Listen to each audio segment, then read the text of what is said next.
Hey, I'm Nashi. I'm Rezlar. And I'm Frosty. Welcome back to the Value Pack. Hold on, I have to gear check Nash right now. Alright, that is some bull jabber. Dude, he CC'd me out of dance. What's happening? Rezlar! People look at you like you're crazy, and they refuse to admit that it's pay to win, and just scream that it's pay to convenience! It's pay to convenience! Big money, big money, big money, Big money! money! Oh shit, we got it! We fucking got it! And welcome everybody to another episode of the Value Pack. We were off last week due to Thanksgiving. So we're back this week. Got a lot of comments to go through at the end of the show. We got a lot of GLabs changes we got to talk about, and we have a special guest. But if you can read titles, you already know that.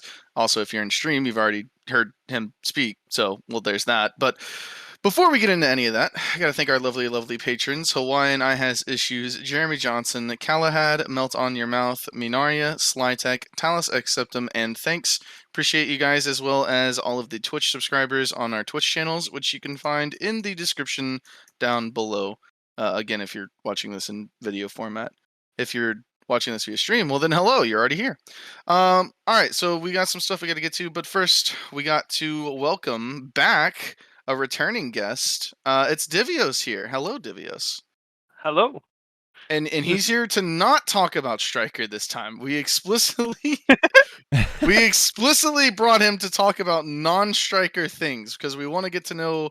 We got to know Divios the Striker. Now we want to get to know Divios the player. What are his thoughts on other video things? Divios the scientist.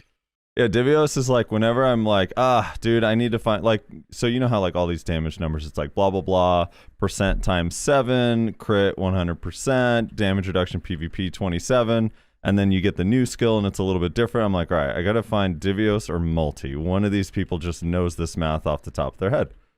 I feel it. Yeah, there's the byproduct of being a professional Smite player, dude. That's what it is, right? I don't know. When League win? Oh wait, are you playing Age of Empires, Divios? Age of Empires 4? Are you an RTS guy? No, I just really don't like that like style. I like third person. Okay. Has anyone here played Age of Empires 4? I don't even know what that is, brother. Oh my god. All right, never mind. My mistake. My brain too smooth for RTSs, dude. All right. But you played StarCraft with me. You should know that already. Well, yeah, but that's like one game. I feel like a lot of people have played like, I don't know, Command and Conquer, or Age of Empires, or one of these other ones. Maybe. I don't know.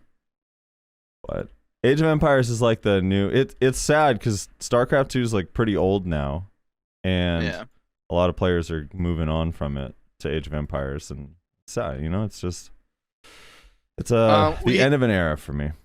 We have had Divios on before, but I do feel like we should still have him kind of introduce himself in case people don't know who he is. Tell us a little bit about yourself. What's your summary on your resume, Divios? Well, how far back we going? Let's just go back to like, who are you as a person? What guild are you in, and why do you play BDO? Yeah, what are your values? I'm just a very geared striker in Cho Nation. I was in Snake for like 4 years before that. Mm-hmm. Long time. And I really like going to all the tournaments that they do. Yeah, he was almost an APOC, but he didn't pass his trial. Dude, do you miss being in Snake? Like how different is that? I miss some of the people, but I mean like the last like 6 months or whatever of Snake it wasn't much left at that point anyway. Yeah. And it was starting to get pretty frustrating. If you wanted to reunite with them, you could just play New World, right? I mean, I think they're mostly done with that now too. So. Oh no. Aren't there like a lot of Snake players in Cho though? There's a good amount, yeah. Yeah, there are a lot. I mean, I don't know. They always like when a guild dies, it kind of just goes to the next strongest guild or whatever. It's like just the way things work. Yeah, there's like when a guild dies, a certain amount will quit the game, a certain amount go like more casual, and then everyone else just kind of splits up between like just the guilds. Sometimes more in other guilds than others. All right, so I want to talk about the reworks and the way they botched the GLabs patches. But before we get into the details of that, I'm kind of curious, Divios, because I know you spend way too much time on GLabs. What class has kind of surprised you with like, wait, people don't realize like how much better this class is than it is on live server? That's not Striker. Archer.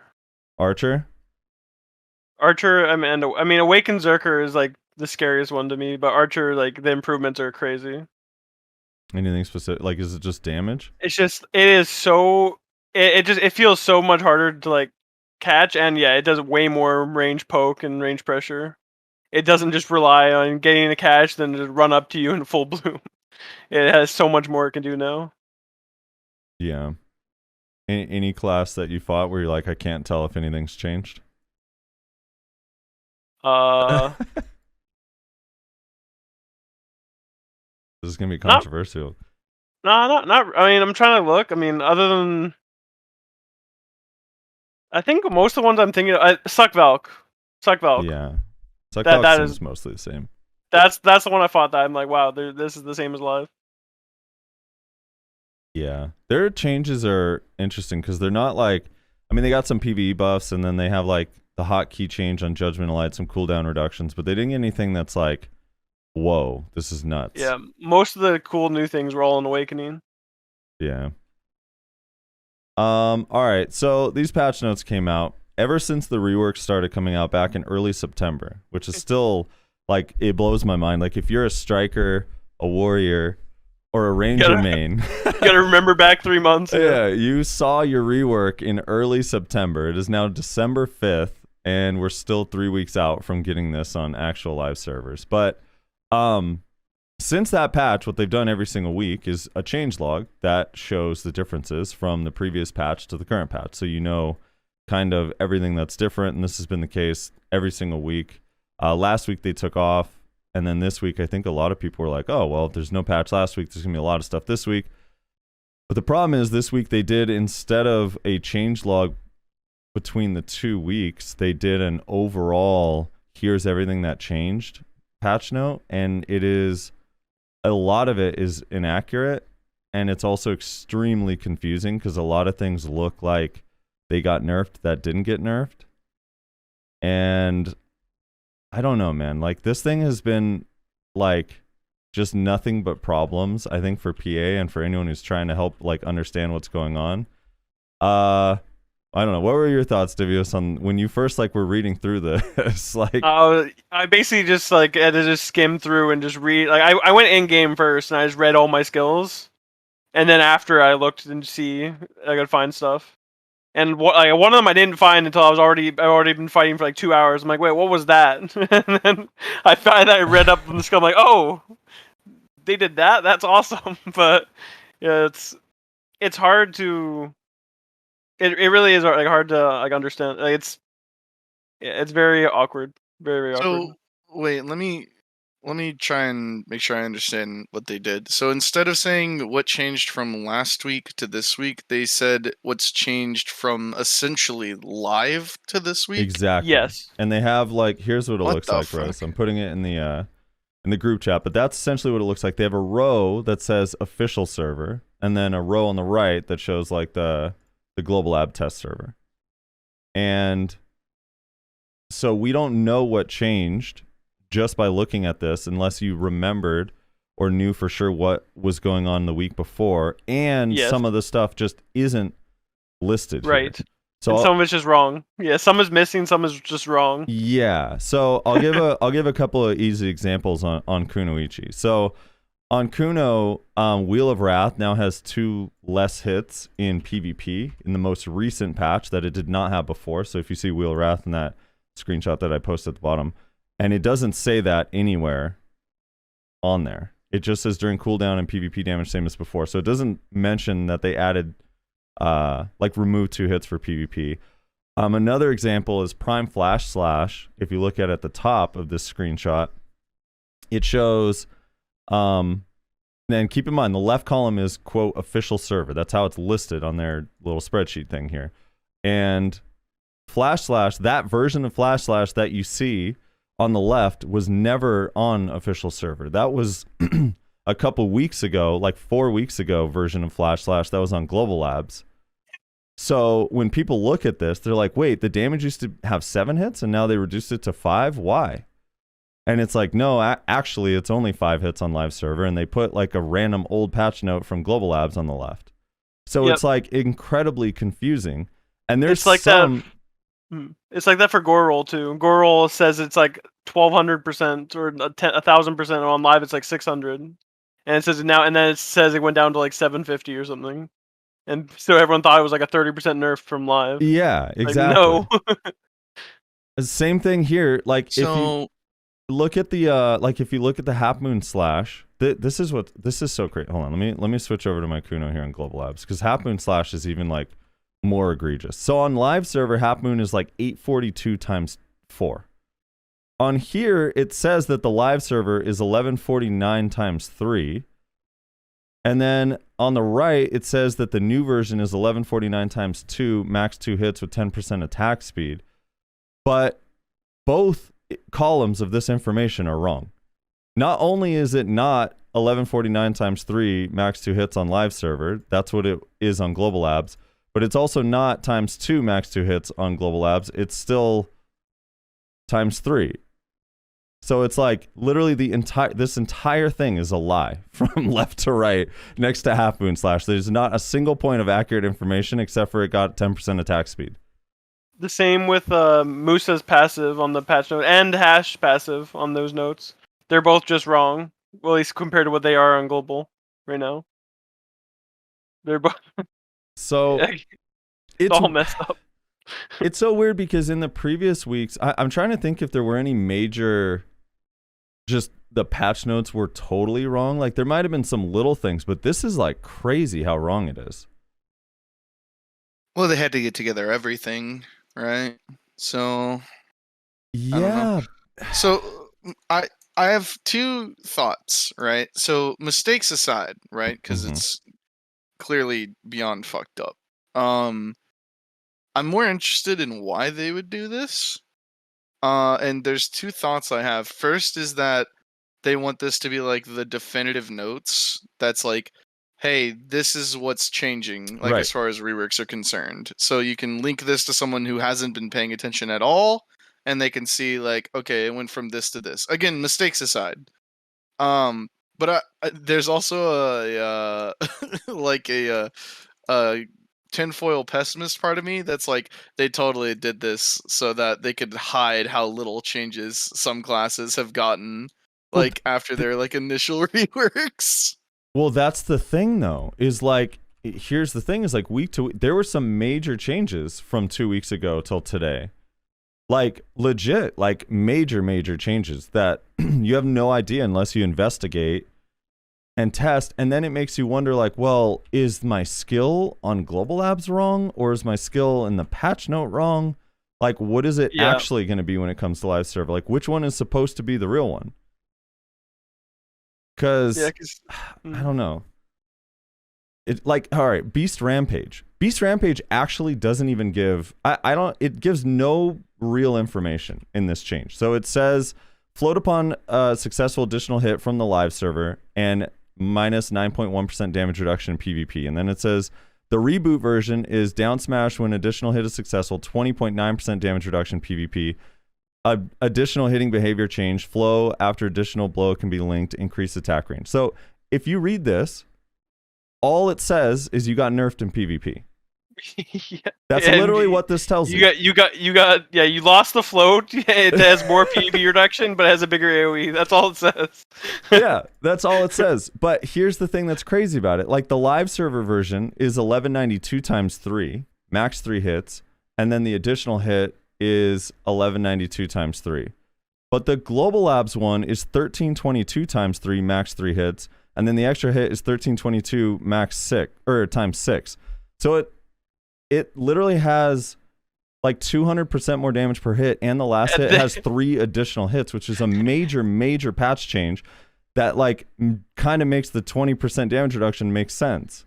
And the PvP reduction doesn't even say it in that there either. It still says 9. Yeah, and it still says 9.1% PvP reduction. That's the other thing. It's like, so it's like, what is happening here? It's so confusing. So like, here's the thing, like the day of, because you got to remember, not everyone follows, like Divios and I are nerding out every week, right? Like, oh, what's different? Yep. What's different? And a lot of the stuff I'm actually like remembering, like week to week. Like I don't even necessarily need the changelog, but it's like a lot of people are like, oh, this is the conclusive change, and they see this and like, wait, why did I get nerfed on 5 skills compared to live? What kind of reboot just nerfs a bunch of my stuff? Yeah, it can take hours of practice or just messing around to like see some of these changes if you don't have the notes for them. Like, I was so confused. I'm like, wait, how did I just throw like 3 Hadoukens while I'm just playing my character? Like, what's happened? And then all of a sudden I'm like, wait a minute. I hover over the skill and like, oh my, that's an awesome change. And yeah, and just like figured it out like 2.5 hours in of fighting. Based on what you were saying, Rez, like they probably just wanted to do like your first theories. They wanted to summarize everything, which I totally understand. But shouldn't the summary be when it actually comes to live server? Because then the changelog makes sense to be like, from the previous patch to this patch, this is what's different versus like GLabs. But see, what probably it is there's not going to be any changes next week. Like that's fine. Then they should have done the next week this. then. Yeah, then next week do this and give us the changelog from this week of all the major changes they made, which are, I'm telling you, like Kuno got at least 15 changes or like 10 or 15 changes this patch. And it's like you have to literally go and investigate each skill one by one compared to live server to try to figure out what's different and then test it to see if it feels or looks different too. So it's like, yeah, I agree that makes sense if they didn't have changes this week. But it's so, I don't know, it's so strange. And a lot of people are like irritated because like, let's say if I'm a tamer and I go look at Beast Rampage and you're sitting there like the whole time, you're like, dude, I just wanted more protected damage. And the one skill that we put the core on now does less damage. It's like, so we just got nerfed. We're worse. Why? It's just, I don't know. And then on top of that, while I want to sit there and tell everyone one by one, like, no, you're not nerfed. Look, this is what the numbers actually are. I don't know if these are the actual numbers. I don't know if this is what the numbers going to be when it comes to live. I have no fucking clue. It's like the worst patch job ever. I can't, I'm like super blown away. When you already have like half the community is mad because they're either disappointed or their expectations were kind of crazy for the reworks, to like just be like, oh, and by the way, we nerfed you. But we really didn't. If you do some digging, it's like so weird. And then some classes actually did get nerfed. So here's one of the ones that's like blows my mind. I'll start with Mystic first because it's a PvP nerf. So live server, this is the craziest thing. Is there anyone on Earth that thinks that Awakened Mystic damage might be a little bit overtuned? Has anyone fought an Awakened Mystic lately? Not Succession, an Awakened Mystic lately. Do those exist? And thought to yourself, like, dude, what is this crazy damage? Literally nobody. Like, I know people are saying it facetiously, but none of you thought it does too much damage. Nobody thinks Awakened Mystic. There's a lot of good things it has, but damage is definitely not what comes to mind when you play. Where you like it's like, oh, that's like, it's really tanky, has slows and utility and stuff, but you're not like, wow, that Awakened Mystic just one-shot me. So live server Wave Orb it's 1202 times 7. Okay, so it got a 240% damage buff in PvE, and the damage reduction in PvP is 46.9%. On GLabs, it's 73% PvP damage reduction. So it got more, like, it has more damage reduction than that additional 200% makes up for. So Wave Orb is just a straight up nerf, like through and through. The pet got increased a lot, though. The pet got increased a lot, but you only get the pet when you have 3 shards, and this damage reduction is not only when you have 3 shards. That's the other thing, too. I know. Yeah. And then on top of that, Sea Burial, kind of the same thing. Sea Burial originally had damage buffs because they added extra hits to the flow. I guess they removed those hits, but didn't mention it, so those hits are gone. So now it just does the same damage with the same crit, the same accuracy, and the flow is the same, but the pet on the 3... when you have 3 shards, does additional damage. And the damage reduction on that one got changed from 29.9% to 74.7%. Like, that skill literally is going to do 0 damage. Like, it's only going to deal damage from, like, whatever the pet is. And I don't think the pet damage is going to be enough to make up for that huge nerf. So it's like, it's really, really confusing. And then Dark Knight for PvE is another one where it's like, okay, is there anyone on here, anyone on this panel today that thinks that Dark Knight might be a little bit too strong in PvE? I always thought they were pretty average or below average, right? Yeah, everyone on I Earth. I always thought they were like average to whatever. Yeah. So the thing is that Multi, who anyone who knows DK knows who Multi is. Multi is like, he's one of the most negative DKs of all time, right? Like everything. The most scared, but the weakest. Yeah, no matter what, he is so negative. 2 weeks ago, he was testing out Succession grinding on GLabs, and for the first time ever, I heard joy in his voice. He was like, dude, I might actually be able to grind with this instead of Lawn. The PvE feels so good. And then this week, they nerfed the crit on Prime Wheel of Fortune. They nerfed the crit on Prime Lunacy. They lower the hits on the new Flow to Airstrike. And what was the other one? They lowered the crit. I think they removed or lowered the crit on something else as well. I'm trying to remember off the top of my head. Oh, and Twilight Dash. Also, they lowered the crit. So it's like, or they lowered the damage of the crit. I forget which one. But it's like, they literally nerfed 4 of their major skills. And now he sounds so sad. It was like someone handed him a present and then shot it with a shotgun right as he was trying to open it. I know that feeling. It was so sad. I was like, dude, what the? Nothing. Why? It's like nothing like ruining the holiday spirits like that. And then they buffed Lawn PvE. Suck Lawn PvE Wait, did got they like actual actually? buff. Yeah. They buffed, their weak, useless skill, Blooming Netherflower, where they spin. They buffed that in PvE. It's like, I'm so confused, man. I'm so confused. So I just wanted to point a lot of this stuff out because I think this was there was some hate that they were getting over the last 5 weeks. Some of it justified, and some of it I felt was like, dude, you guys don't understand how impactful these changes are. And then this week happened, and now I can't even White Knight. I just have to step aside from my duties. I'm like, well, if you're gonna shoot yourself, what am I supposed to do?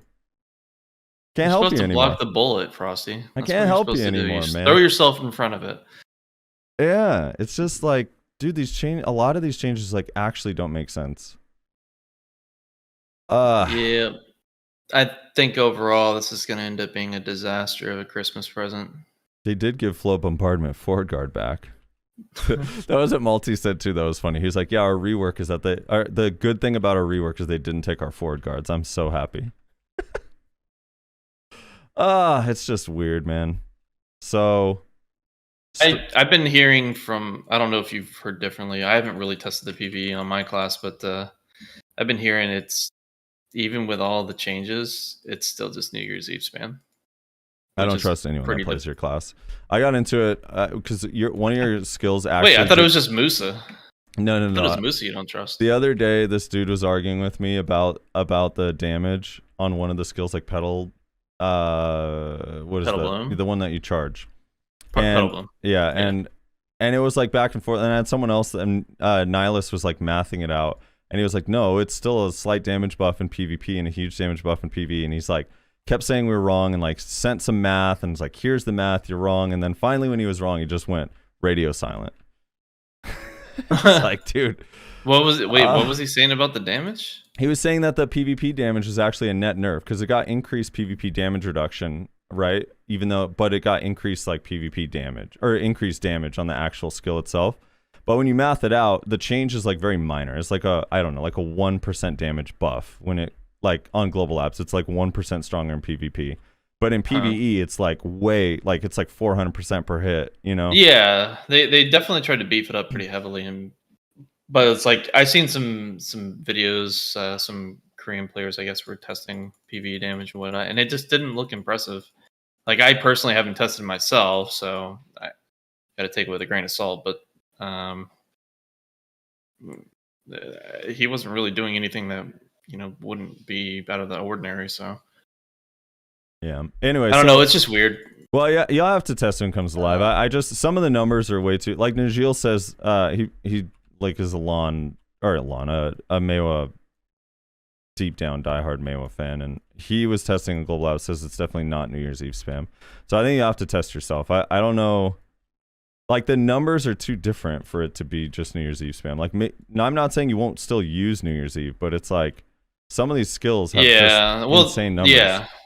The numbers are definitely been beefed up significantly, so it is confusing. But yeah, I'm pretty sure I need to test it myself, no matter what. And then Nazu brought up a really interesting thing. Hold on, I'm gonna pull up this video. I'll share it in the chat. But an interesting thing with Chase.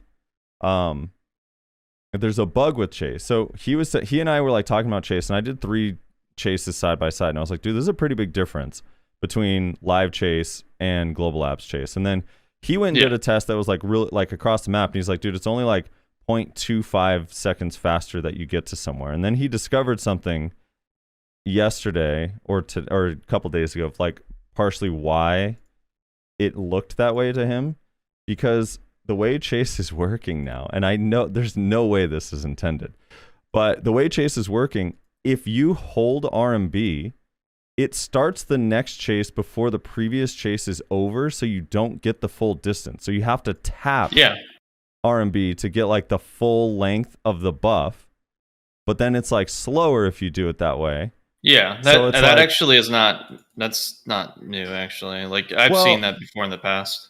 Right, but like the previous version, I get maybe because it was sped up. I don't know, but the previous version, like you basically went the full distance just by holding it, and now you don't. So it's like, yeah, you get like partial distance unless you just tap it. I don't know. It's just like there's no way. Is this intended? There's no way. Like I feel like I don't know. It's just so confusing. So there's like a lot of stuff. Maybe that's why they're like, maybe we shouldn't really do any more balance changes for a while, and we should actually just fix all of the shit that we already changed. Hopefully. Because there's a lot of bugs.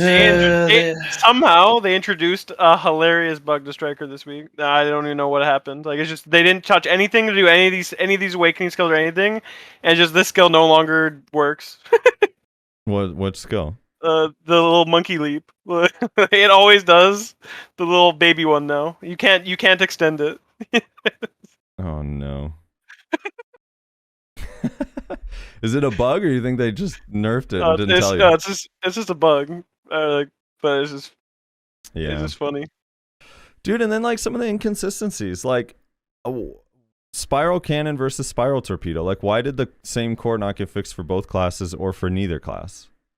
Like it's literally the same ability on the same style class, and one of them got its gap fixed and an extension added to it, and the other one didn't.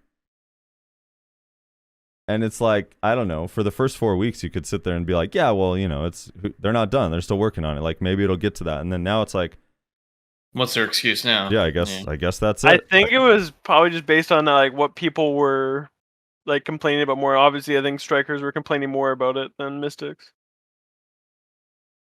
Yeah, but then there's like things like on Ninja Kuno where it's like Ninja wasn't complaining about some stuff and they got the same stuff Kuno got and vice versa. So I don't know. It's just weird. I mean, at least they have twisted floating back. Yeah, it is definitely weird. You gave him honestly, they did one of those changes they did to Awaken Mystic. I love that they made it so if you hotbar crouching, it doesn't just eat all your shards like it has for 3 years. That's actually something I really like. On Striker? He basically kind of did away with. Oh, on Mystic, yeah. What was the class? There was like a shard system. Frosty, maybe you know what I'm talking about. There was one particular class that actually heavily relied on the shard system, or maybe a different system. I can't remember if it was not a Mystic Striker, but they like basically made it pointless to even worry about the shards anymore. Well, it's kind of Kuno right now. It's like, oh, is that what?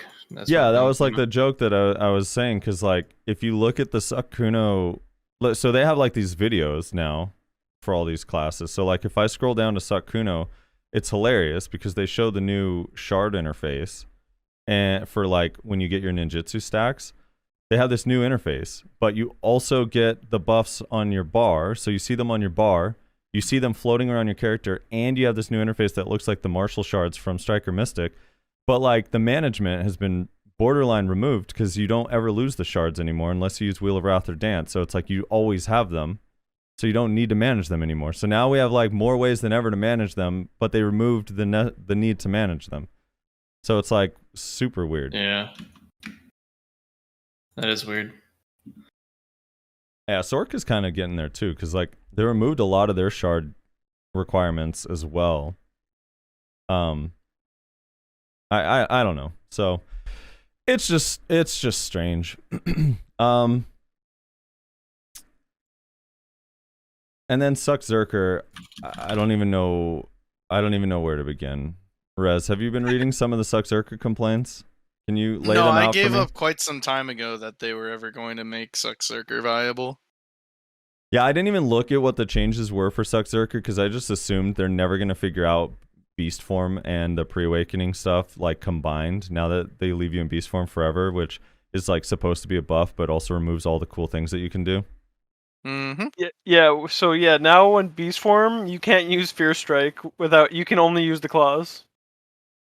Oh, they removed the hotbar version too? No, you Or just could you never can't. use- You just. I don't know. I just know that you cannot. You cannot use Yeah, Fear so Strike. Well, that's how it is. Is it augments that skill to be claws? But Right.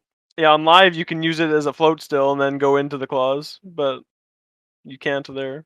And then they put like they buffed like Beastly Windslash a ton the last like couple weeks, and then this week they just slapped like an 80% PvP reduction on it. yeah. Wait, let me find that one. I think it's not. Is it higher? I think it might be higher than 80. And then they put like on live, Predatory Hunt has 0% PvP reduction, and an only Prime version has 40% on global now. I Instead just of need 0. to know: did they fix the predatory hunt cancel? Because like, that's a pretty key thing that I have to do for PvE. Well, they added a new thing with Tackling Rock Yeah, I don't know, Rose, if they fixed or that. Falling Rock. One of they now it's like a flow to Predatory Hunt, I think. Hold on, let me read this. Beastly God. Windslash. I really hope it's not Falling Rock. Beastly No, Windslash. yeah, it's Falling Rock. Oh no! Okay, It's an essay, and it basically just it literally just drops you on the ground from with Predatory. So Beastly Windslash is now has 75% damage reduction in PvP. Let me see What's the modifier on it? It's 1300% times 11 essentially for the first hit and the last hit combined. Let me find the live version to get the comparison. On live, it's 1105 times 6 and smash 3. And it only has With, 40. It only has 50% 40. reduction on the first hit and 40 on the second. Yeah. Oh my god, dude. Maybe they just added the two numbers together, you know? Pretty much. Poor Zerkers, dude. Yeah, so Zerkers got screwed too. But at least you guys can roleplay as like... Well, Suck Zerker got screwed. Yeah, Suck Zerker got screwed. Yeah. Awaken's doing alright, dude. But you get to still be a dog. Yeah, you get to still be a dog. A lot of people like that. What was the... You guys got a new Prime skill too. So I think you're only the second class to actually get... Or no, I guess maybe if you want to count the rebranding of the flows for DK, then the third class that got an actual new Prime ability. Suck Zerker got a new Prime skill? Yeah. Let me see what is it? I forget the name. Hold on. What is it? What is it called? All of your names sound the same to me, so I'm... And more importantly, what does it do? Is it Flow Wind? Is it Flow Windstorm? Is that the new one? No, that's a skill we already have. That's a pre-awakened Are skill. you just talking about Unstoppable Beast or whatever? Wait, Hunting the Weak? Does that sound new? Yes. No, that's Weakling Hunt. But it there's says- now a Succession version Yeah, of it, though. yeah. Succession Hunting the Weak has Oh, been you mean added. there's... Okay, I see what you're saying. Okay, Yeah, got it. so I don't know if it's translated on Labs. Let me look and try to find this skill. I don't know where it is in the tree. Oh, I sent you it's the like when screenshot you- of the Crane one. If you press like Shift F, Oh, here it is. Yeah. if you press Shift F while you're in Lava Piercer, you use it. Yeah, so you can't use it in beast form. Probably. No, you can, but it now because it shares But shift space, because left versus shift space and it's shift F. So if you do shift space then try to use the jump too early, then you just kick and fall down instead. but what's Instead of doing predatory hunt. I don't even know what the animation looks like. So weakling hunt, you can do. I don't know about the prime version, but it's one of the skills that you do where you jump and press F and it'll do a fucking drop kick, and it's very useless and silly. I think you can also. There's another way to activate it as well that I'm blanking on, but yeah, Zerker has 2 jump skills in its pre-awakening that you actually have to jump to use. One of them is Falling Rock, one of them is Weakling Hunt. The new Falling Rock is good. Well, if it's protected and you can cast it from predatory, then yeah, that sounds like it might have some usefulness to it. Yeah. As long as you don't have to jump to use it. No, it's just in predatory. You press it and you just fall straight down, SA bound. Doing the research. Yeah, so that sounds fairly useful actually.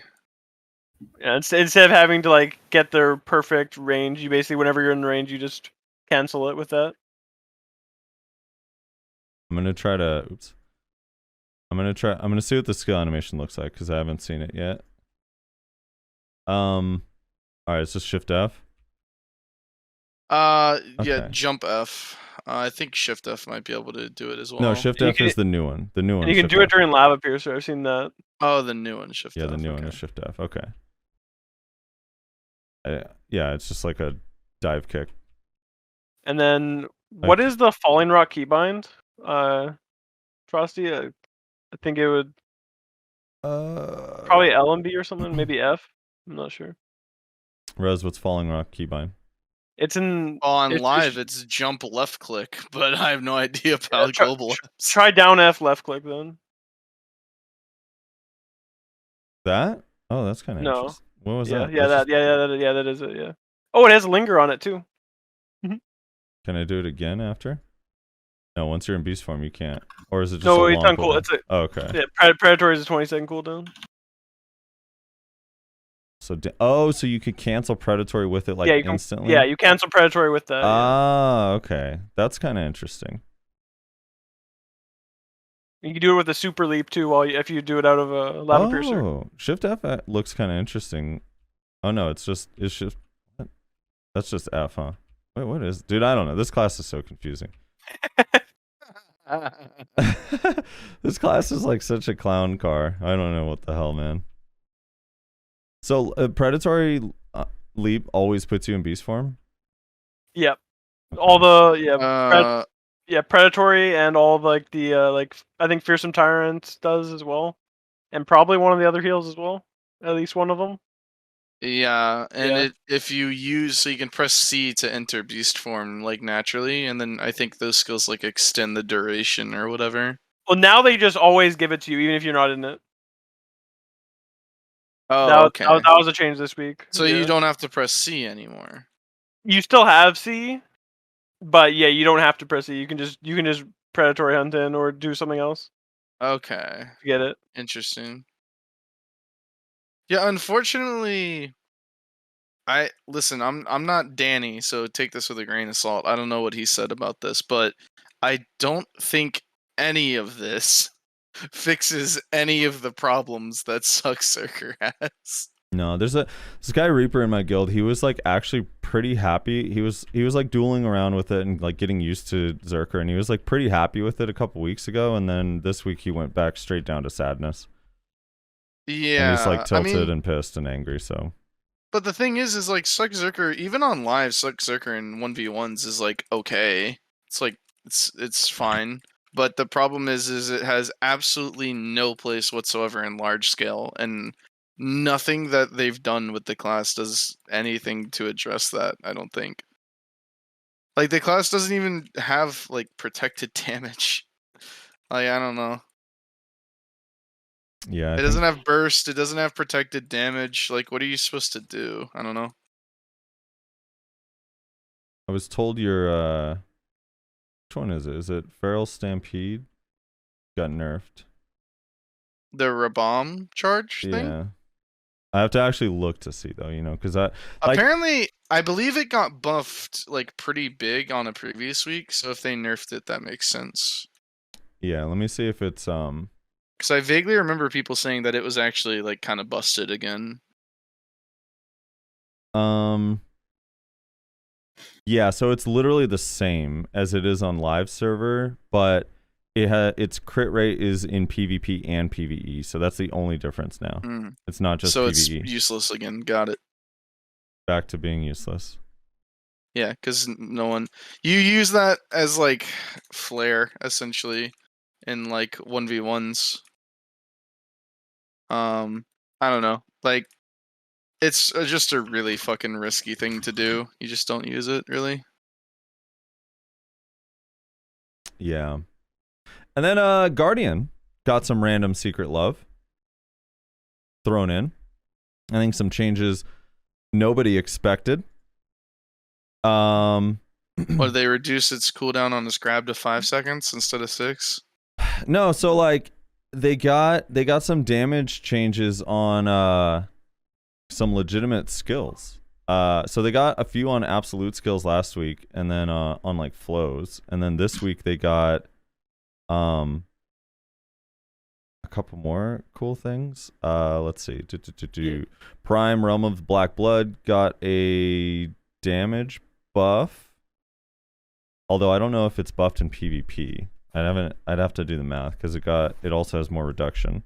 Fierce Mutilation got a damage buff and additional hits. Looks like. Cleave. Pretty much. Yeah. I was saying pretty much everything got just like a pretty decent PvP buff damage wise, and it's PvE too.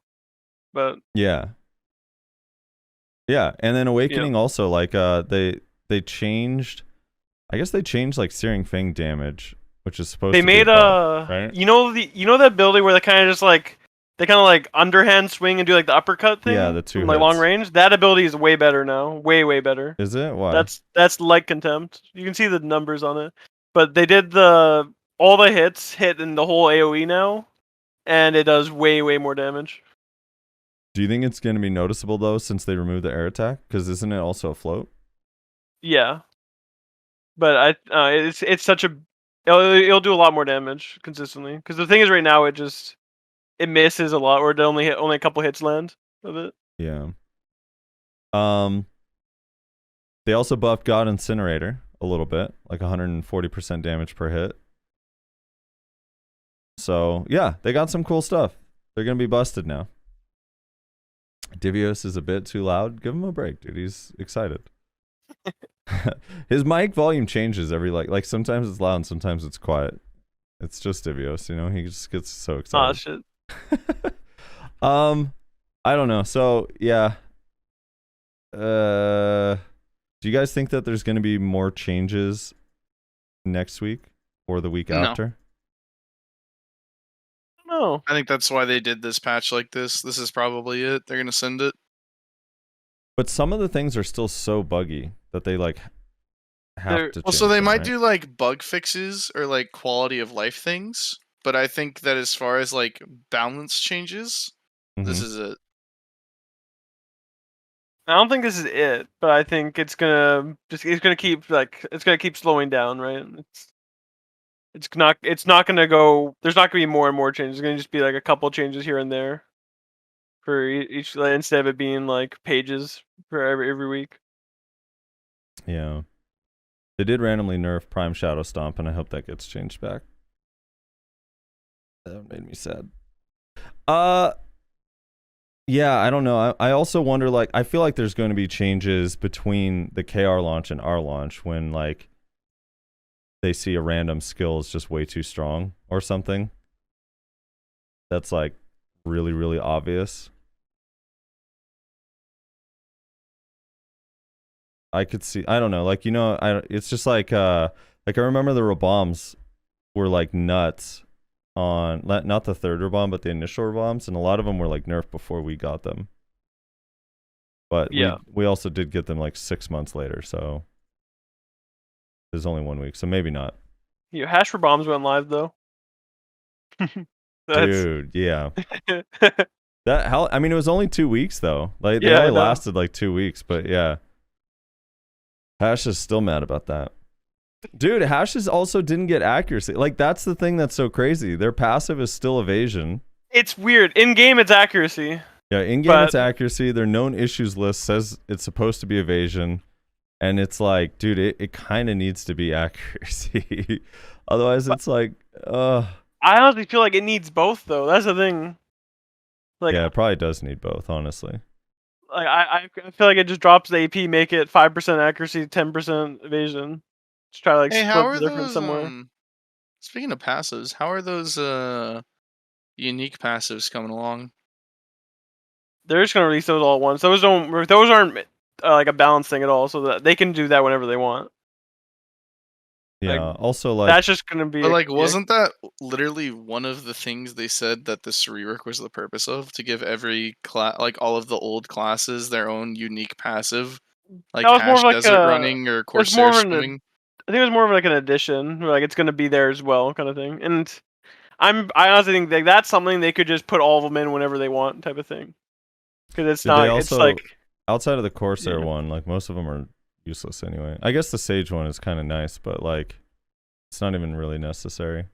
yeah, they're all just like nice little things. They're kind of just thematic, but shouldn't really affect the game much. I'm just excited that Sucklon's gonna be good in PvE for the first time. Yeah, right. Finally, dude. I was About time. testing Sex Striker underwater. When I had all my boss Rage Hammer one shot underwater packs from full. I just wanted to see how much damage I could do, so I full pre-buffed, and then I started the next pack, and I just back attacked Rage Hammer, it just killed the pack by itself. It's like 1600% times 11 or 12 or something. That's just ridiculous. It Also, they changed this 62 passive that gives 2% all special attack damage. It now is only 1%. Yo, are you ready for what they should do now? They just add it for each level after that too. I mean, that's not the worst. That wouldn't be the worst thing ever because it's still fairly minimal. Yeah. But I know people would lose their mind. But if you're level but it sucks that 66, then you have Yeah. what, 5%. That's Fi- actually pretty 5%. decent. but it does make 63 doesn't matter again. All right, so before I get to their note, I'll read their note to everyone, but I wanna talk about the V change before we get to that. This is a bullet point. All classes, when using the emergency evasion skill, which is just V, the sound effect has been changed so that other adventurers cannot hear it. So this is It's a long time coming. a huge nerf to Divios, and I think the only reason we all know the only reason why he's ever even gotten into the finals of a tournament, let alone one of them. Well, this is like, it's funny because it only affects like AOA stuff, right? It's like outside of Yeah, pretty AOA, it's like much. completely irrelevant. So I'm not surprised it took him a long time, but it was like with how many events that they had, it doesn't make any sense that it took so long. I still think you should be iframe when you're standing up.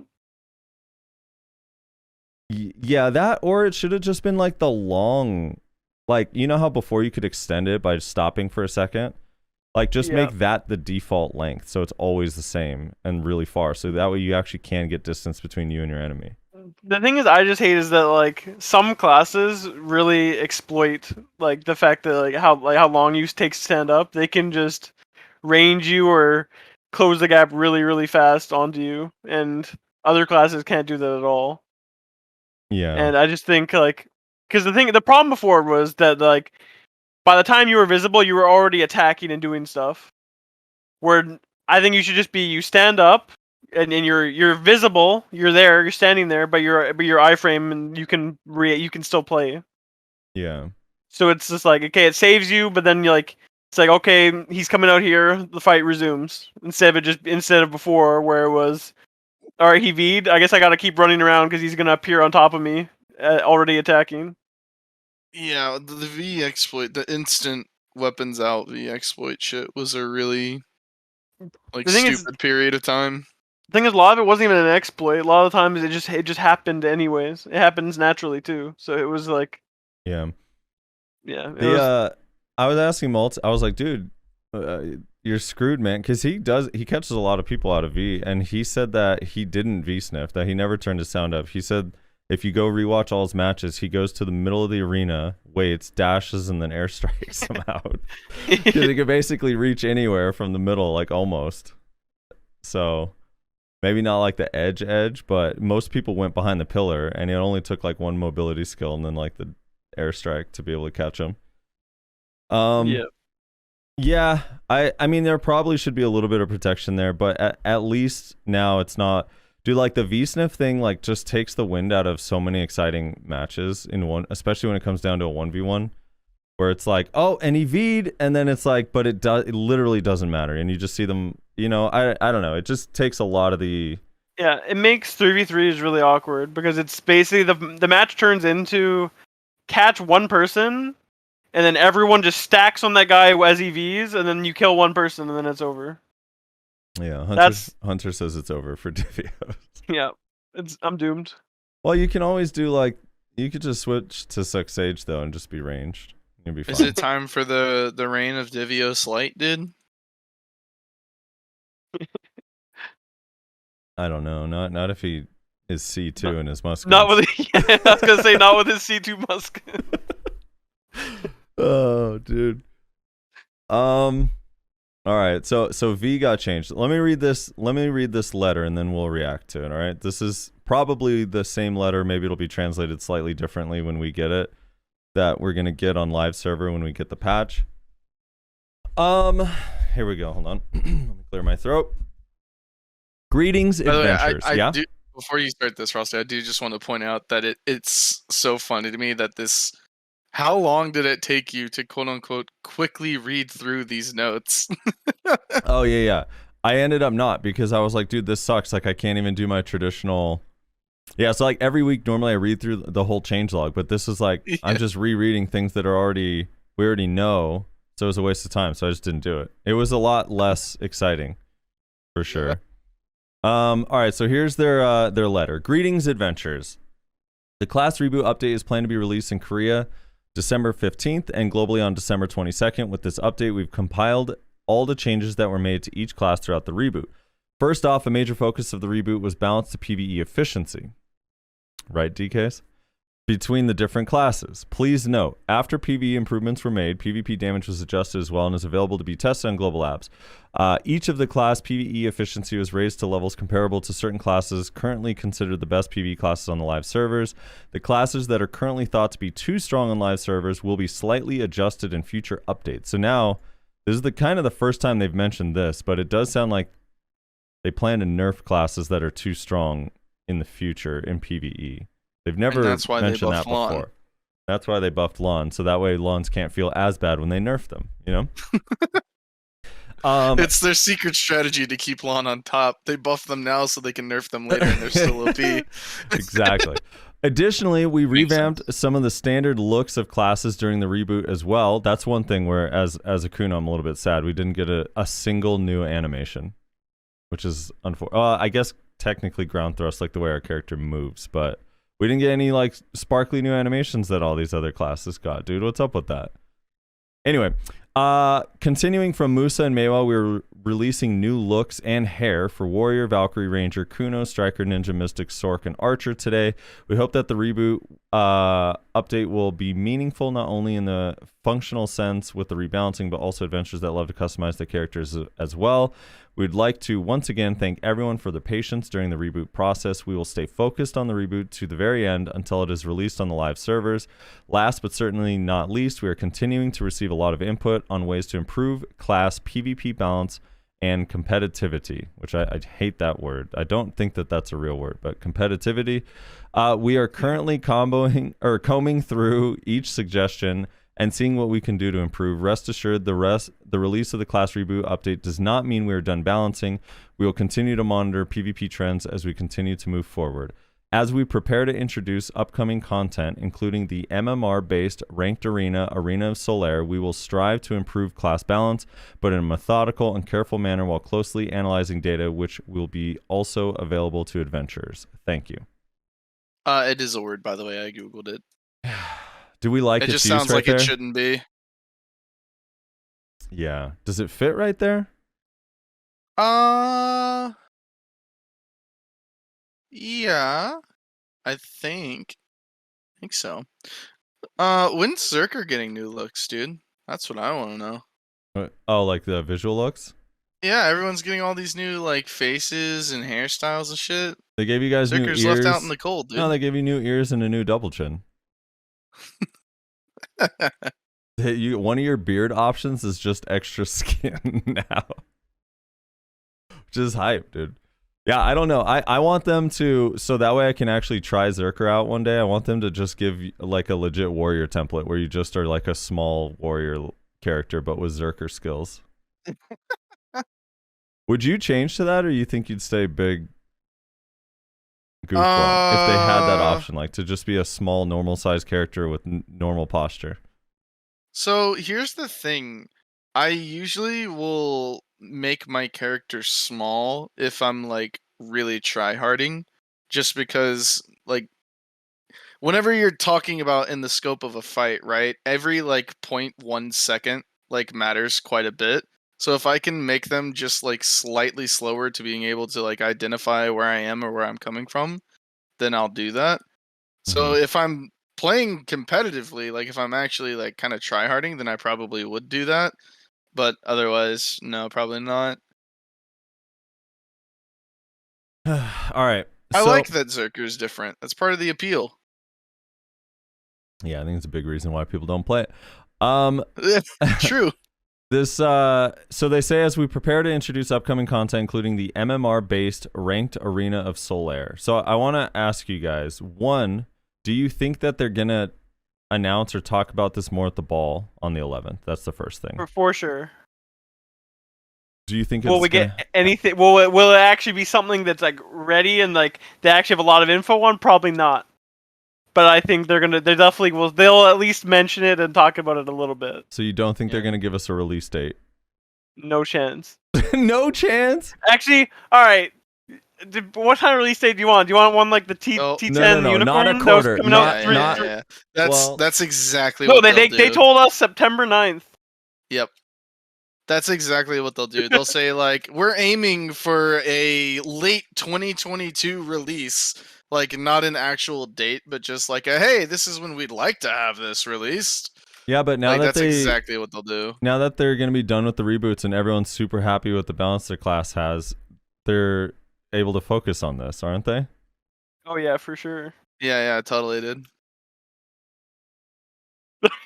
Yeah, I'm with Najil in chat is saying I think the December ball topics are going to be released before the March ball. That's my guess too. I think like some of the major announcements, unless it's like a, hey, we're still working on it, you know, like I kind of would be surprised if the winter region is even close to done. But I could see this coming out not this year, but early 2022, like in the first 3 months.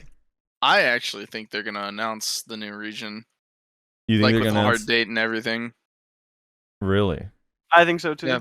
What? Really? Because they've already shown us Yes, so yeah. much about it. They've shown us the campfires, they've shown us the mobs, they've shown us like the fucking architecture and all the like It makes fucking sense. wildlife and shit. Like they've been working on it for a long time. Yeah, I'm just like this arena though. I'm just until I see how it actually is gonna work. Yeah. I just I have no hope because all the other stuff they've done for it. Like if they were basically if they work with people that are like ones that want to do this that do this kind of stuff and like that, I think it could be awesome and it could like revitalize the game for a lot of people. But it could easily just be team battle. Here's or what Red I Battlefield expect. or a new Red Battlefield. I'm calling it now. You can fucking quote me on this. they're going to announce the new region with a hard date that for KR is going to be like relatively soon. For us, it's going to be like obviously like 2 weeks to a month after that, Or a year. right? And that's going to be if it's like previous within, regions, 6 months to a year after. Yeah, Next that's winter. going to be within the next month, probably. I would say that's going to drop in KR, and then God knows when we get it. Winter's Then they're coming in gonna December. tease the new class. They're not going to announce it. They're not going to release it. They're going to tease it. It's going to be announced / released at the next ball, but they're going to tease it at this one. And then they're going to give absolute loose bullshit dates on everything else they're working on, including the arenas. I think the unicorn will be with the region. That's what I'm thinking. But that's about it. Because I know the unicorn has been like at least 6 months for them now of like making it. So All right, Divios, let me ask you this about the. I want to stick to Arena of Solaire for a second here, because this is the second time they've officially like said the name. They even said MMR based, called it a ranked arena. Do you think, one, what is like the parameters of the arena? Is it going to be trial characters? Is it going to be your main but gear capped, or is it going to be full gear?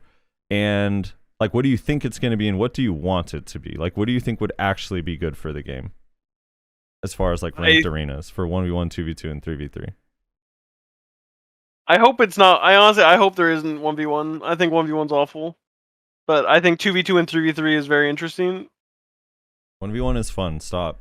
Don't ruin No, this for those of us who like 1v1 will definitely point out where some classes just clearly have an advantage. Oh yeah, we can't figure that out already. Well, all right, hold on. I'm trying to say if they PA put can't in figure it all out. 3 of those queues, I guarantee you 1v1's the most popular. I guarantee you.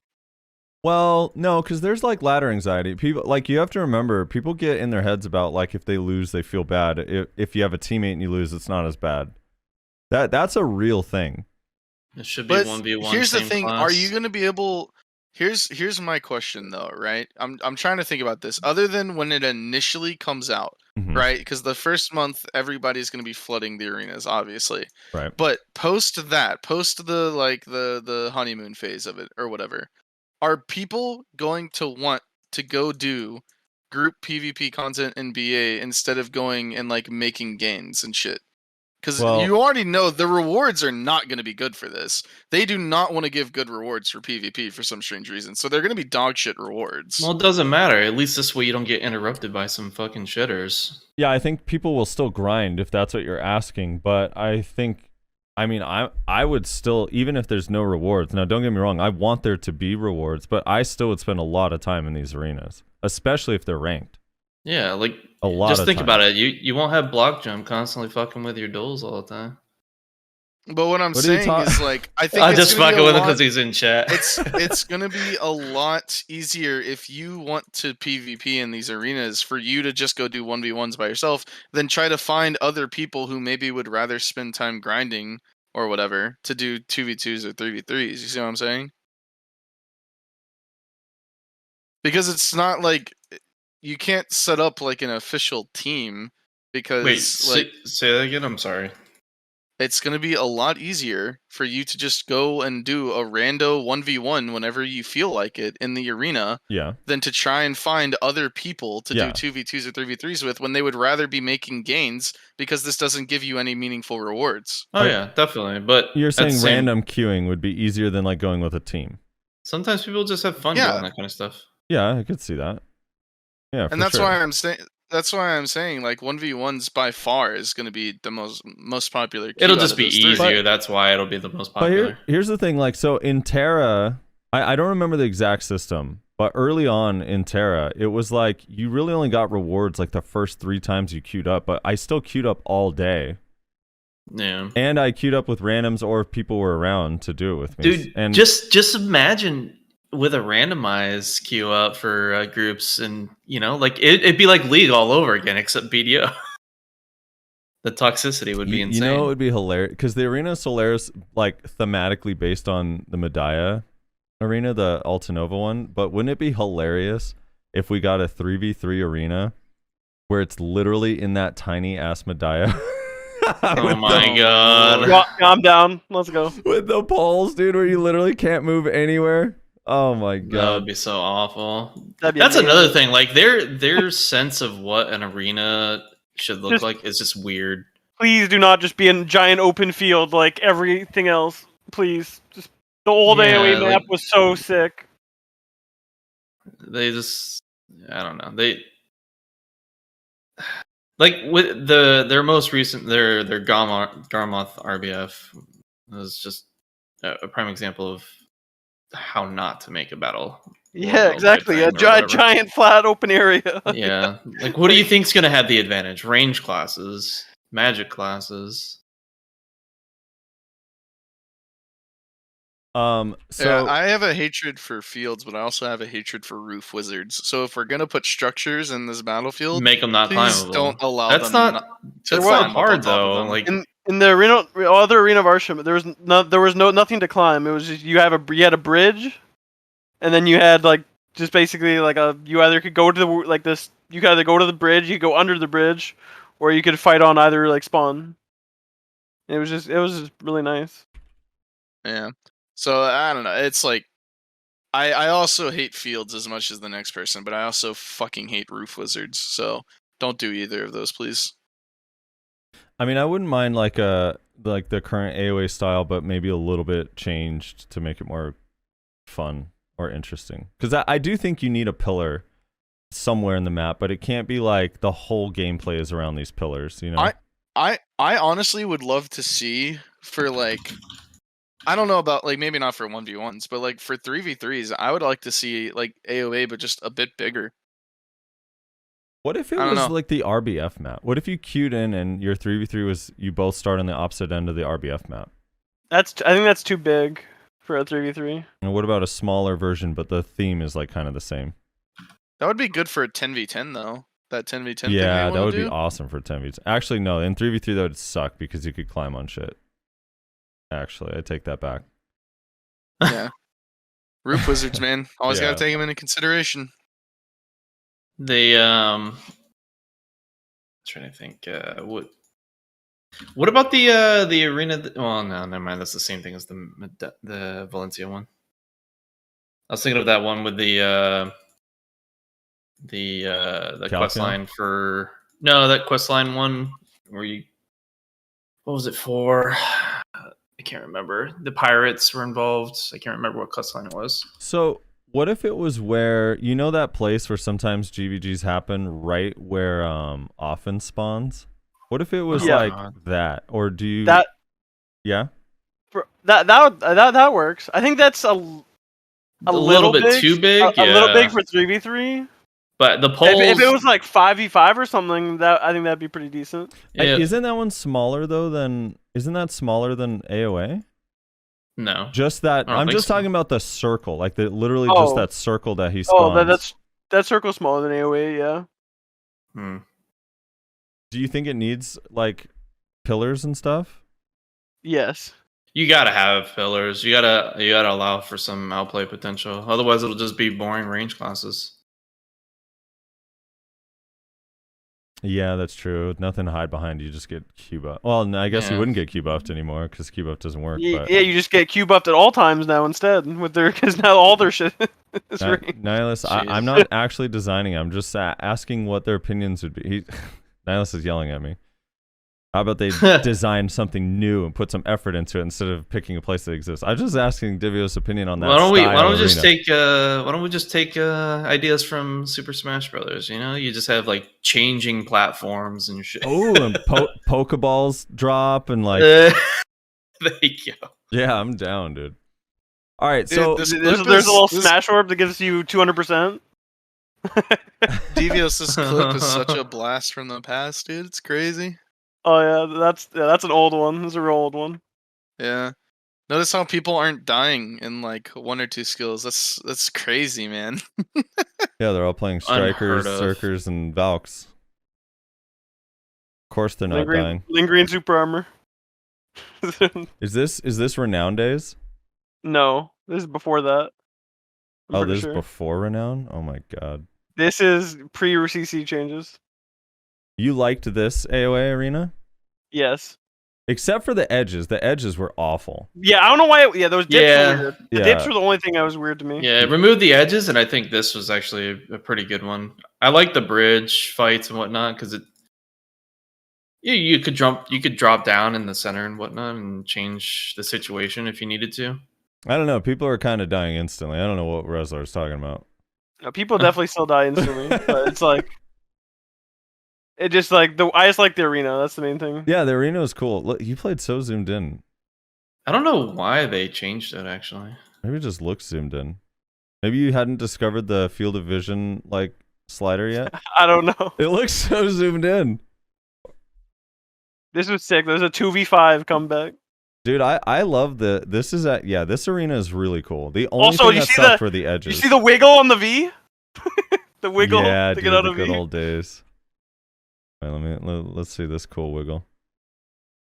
Yeah, there it is, dude. Rage absorb. How'd you get your? Oh yeah, because when you get hit, look at his rage. Yeah, He's already at 50%. Look at how fast he rage absorbs. He's at 71% immediately. The rage is why they win this. The Valk fucking gets the 100%.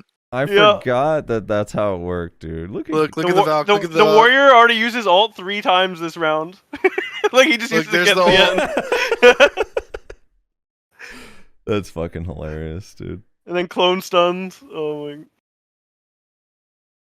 Damn, Ghost Coup dead, man. Just dead. That's crazy. What a blast from the past. That's so funny. I forgot how quickly you got your BSR back then, man.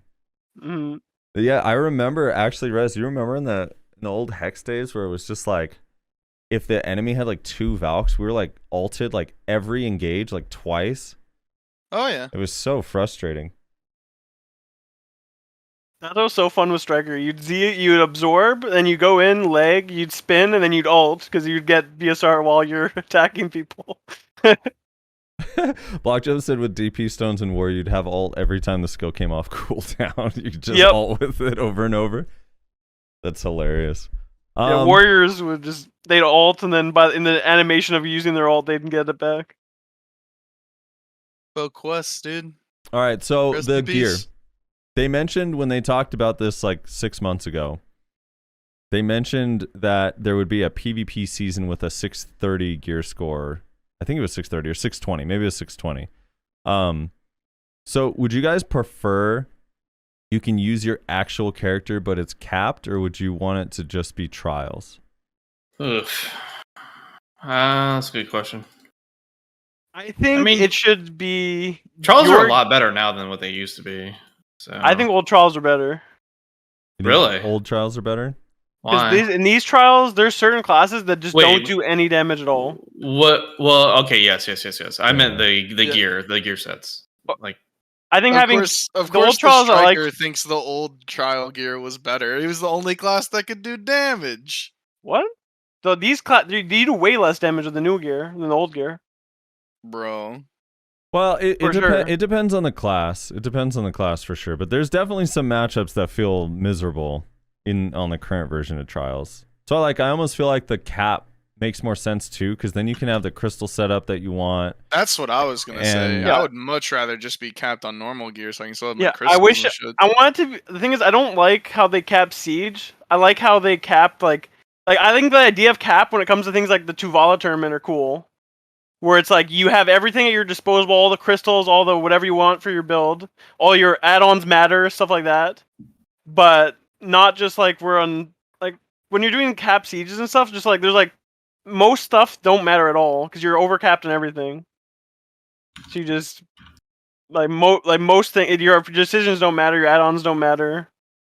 It's just kind of someone saying that not being able to kill people is an issue of bad balance, not the trials, but it's actually like kind of a combination of the two, because kind of both. You kind of just the AP is not enough to kill that much DP for most classes, but like if you just buff everyone's AP to be able to kill that much DP, then everyone's damage is just insane. Like the problem is it's different at different gear levels. Like Suck Sage at that gear level is useless. Suck Sage is good in fights where everyone does 1,000,000 damage. Same with DKs. DK is not good when everyone's tanky. It's just like certain classes are just better at when it's like that type of gear level, and that will always be the case if they set a gear level for it. And it's kind of interesting.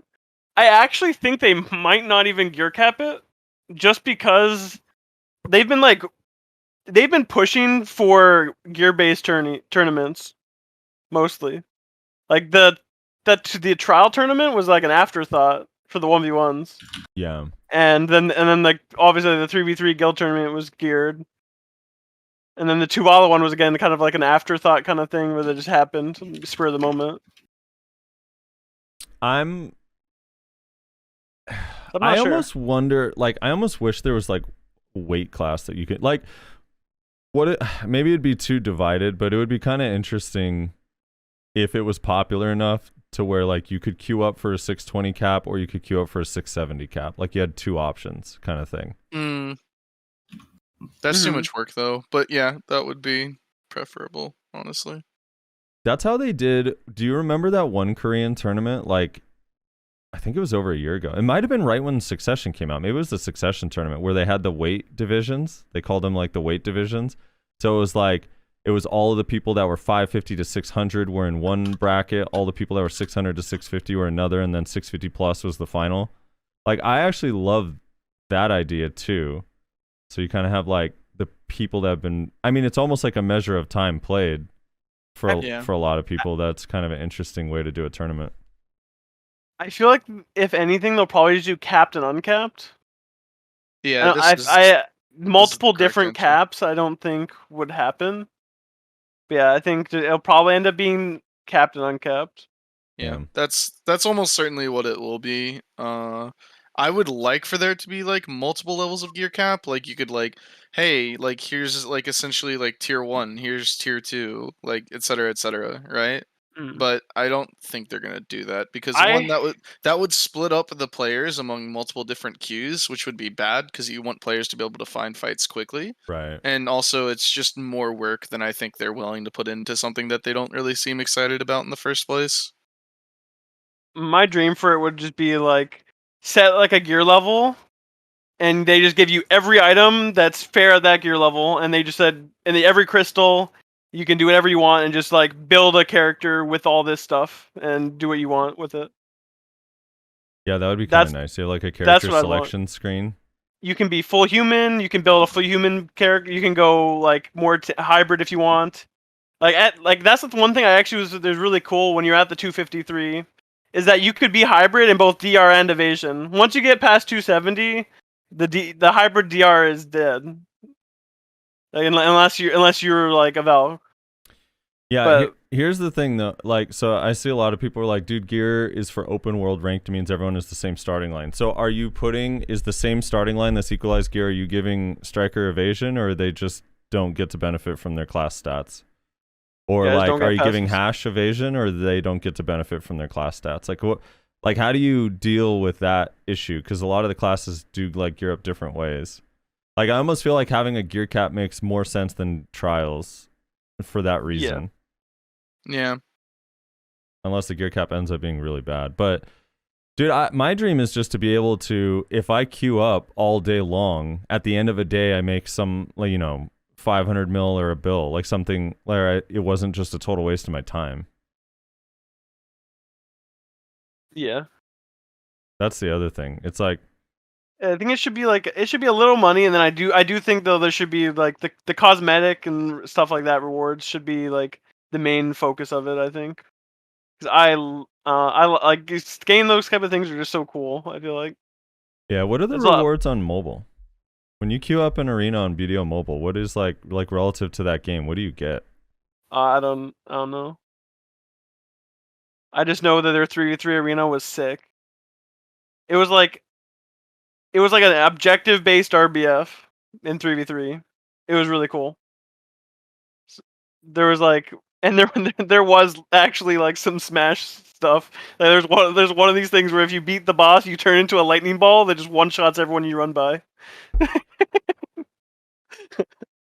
And then like, yeah, it's like RBF type thing where you steal people's points if you kill them. Oh, Najil saying give Shadow Arena boxes in Arena of Soul Era, and if necessary with Kama Blessing so they can monetize it. That would be kind of Oh my God. interesting. I'm trying to think. I can't remember the full rewards of those boxes. Like, I wonder, if that reward is outdated by today's standards. Oh or yeah. not. Oh yeah. It was like a hard sharp, a couple memfrags, and like maybe some 15, 20 blackstones. million silver too, wasn't it? Because We you need got like a raw silver value for your gear. we need Shadow Arena back, dude. No, we don't. Probably still in the codex. Maybe you can find it. If they give us Shadow Arena back, then they have to remove Frontal Guard from Twisted on Mystic again to make it fair.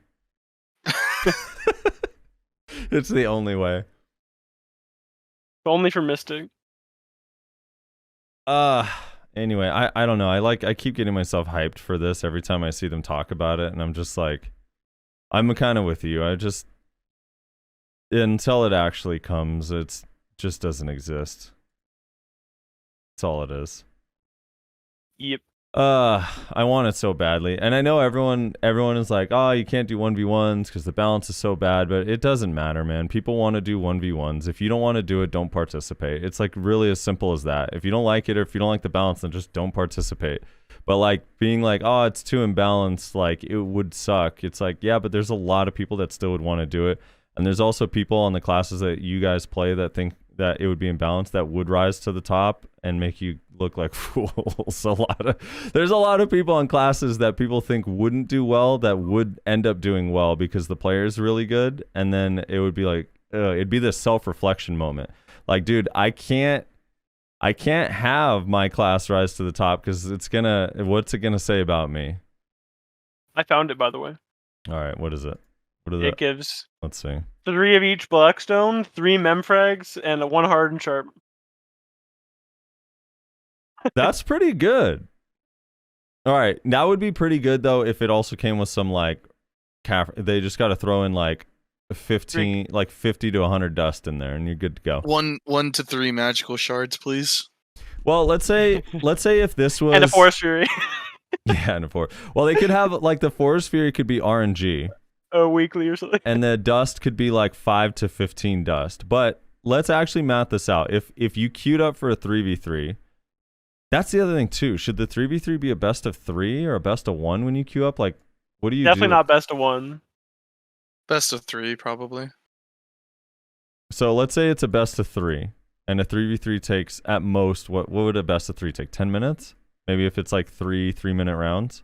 No, yeah, that's like at most, yeah. Yeah, so at most 10 minutes if it goes like the absolute distance. And then you get this. I mean, how much silver would this be per hour if you got this box 6 times every hour? It's actually like not bad, especially if you added a little bit of dust in there. Yeah. I almost feel like the armor and weapon stones though, like they're so prominent, like you wouldn't need, like you'd have to replace that with something else. But yeah, RNG Forest Furies, you just get... Yeah, replace it with a magic shard and 50 dust. Kind of reminds me of the Shadow Arena rewards. It is the Shadow Arena rewards. That's That's exactly what it is. yeah, it's literally the Shadow Arena reward box. That's why. Yeah, I had to go find what the item was called. I went to the past. Should there be 2v2 and 3v3? I know you don't think there should be 1v1, but I want some 1v1. I know And you there's a also lot of got people that want 1v1. you also got raw silver as well, like 10 mil. Right, it depended on your gear, right? Like the more gear you had, the more raw silver you got, I think. Yeah. I'm looking at it, it ended up around 8 mil usually. 8 to 10 mil. Yeah. Are the trial characters also going to be level 63 or level 60? What are they on NA now? I actually don't even remember. Are they 63? They're 60. Yeah, so They're you're still missing 60. Oh yeah, you wouldn't have that crit damage bonus, right? Mm-hmm. Yeah. Well, all special attack now, okay? You only need whoops, 60 my and you bad. only need 62 now, so there you go. Oh, did they dropped it down to 62? Yep. Yeah. There's no point going past 62 again. Jesus. You don't want to try Kaposha? I don't know. I When you grind get out for when that you get try. pen for logging in for 20 minutes. Oh my god. All right, so you guys don't think this is actually coming anytime soon? This arena? You think there's no chance? Doubt it.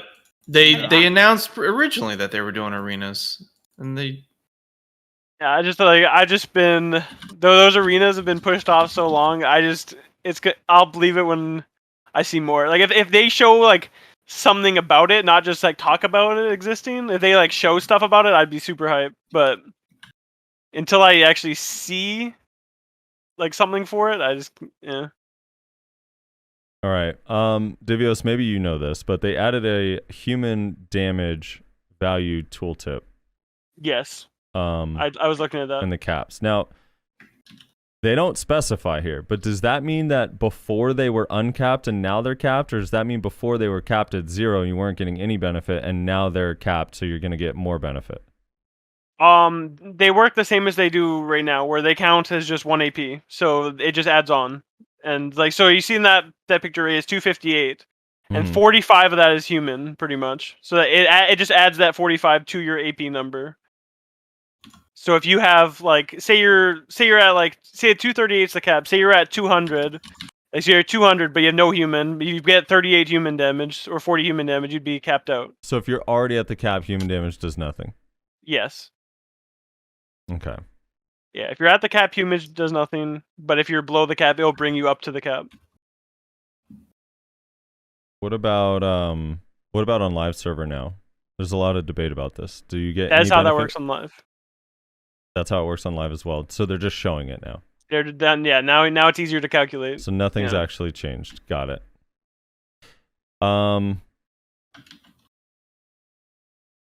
This remote building for Node War and Conquest War, is this the third time this has been added to GLabs? Wasn't this already a thing, or did they just talk about being able to do this? I think they they just just talked about said it. that they were working on it. Yeah, I really hope It's we the get first time this. I've seen it. The last few times, our last couple we had 2 Node Wars this week where like people were trying to grief the builders. I think this just ends that, right? Like you basically, yeah. Yeah. there's like no way to grief it. It also in scouting. Yeah, eliminate scouting too. So what about if you does it eliminate scouting in that like you could still try to see, like You if can you see can't their build, you'd know someone's there still, right? Yeah, and you can still see when them put down their initial fort, but you don't get like to see them building to know where they are like at all. Yeah. You only get the initial fort drop. So let's say somehow you knew they were building. Could you still go like block the spots if a character's there, or that doesn't even matter? No, there's no. What do you mean? Well, by like that? let's say, so even though they're remote building, like you still need open pegs. Would characters being in the way still block you from building No. stuff? No, It shouldn't. But no. Oh, Whenever yeah. something gets placed, you'll just get reloaded. yeah, that's what I was thinking. I think it just teleports you out if you are stuck there. Oh, okay. And I know that I only know that because that's what happens with barricades when you make them, because they get bigger and then they reload you because you're inside them now. Yeah. All right. So, with this rework change, I want to talk to you guys about the resists and the block thing and the grab changes, because those 3 things all seem to be, and the passives. I guess they're set in stone. Mhm. Now they did change a couple of these passives. So like Zerker got some of their accuracy back. I think, if I'm not mistaken, they have 2% less than before, and they removed the crit damage. Wait, what? Yeah, some shit like. Let me double check it. Zerker had DP and crit rate last week. Yeah, that's what it is. Crit rate. Yeah. And they remove. I think now they have crit rate and DP and accuracy. I think.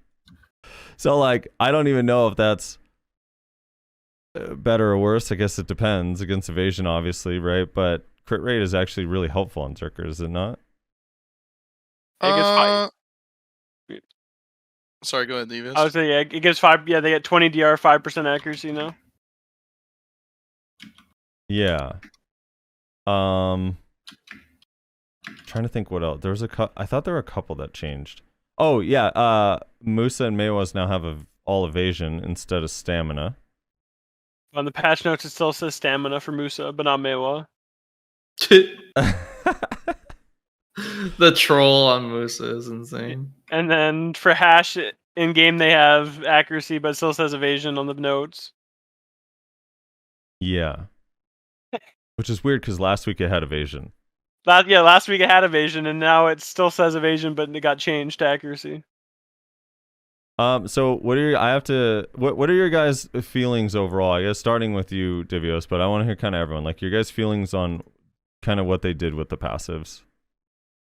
I think nerfing offensive passives was good because most of the classes that had them just like did way too much damage for you and they did it for free. I do think some of those still exist because some of them have it on class buffs as well, and those haven't been adjusted. But it did help make it so like full damage passive aren't as like crazy, and it like makes some of the really bad passives better.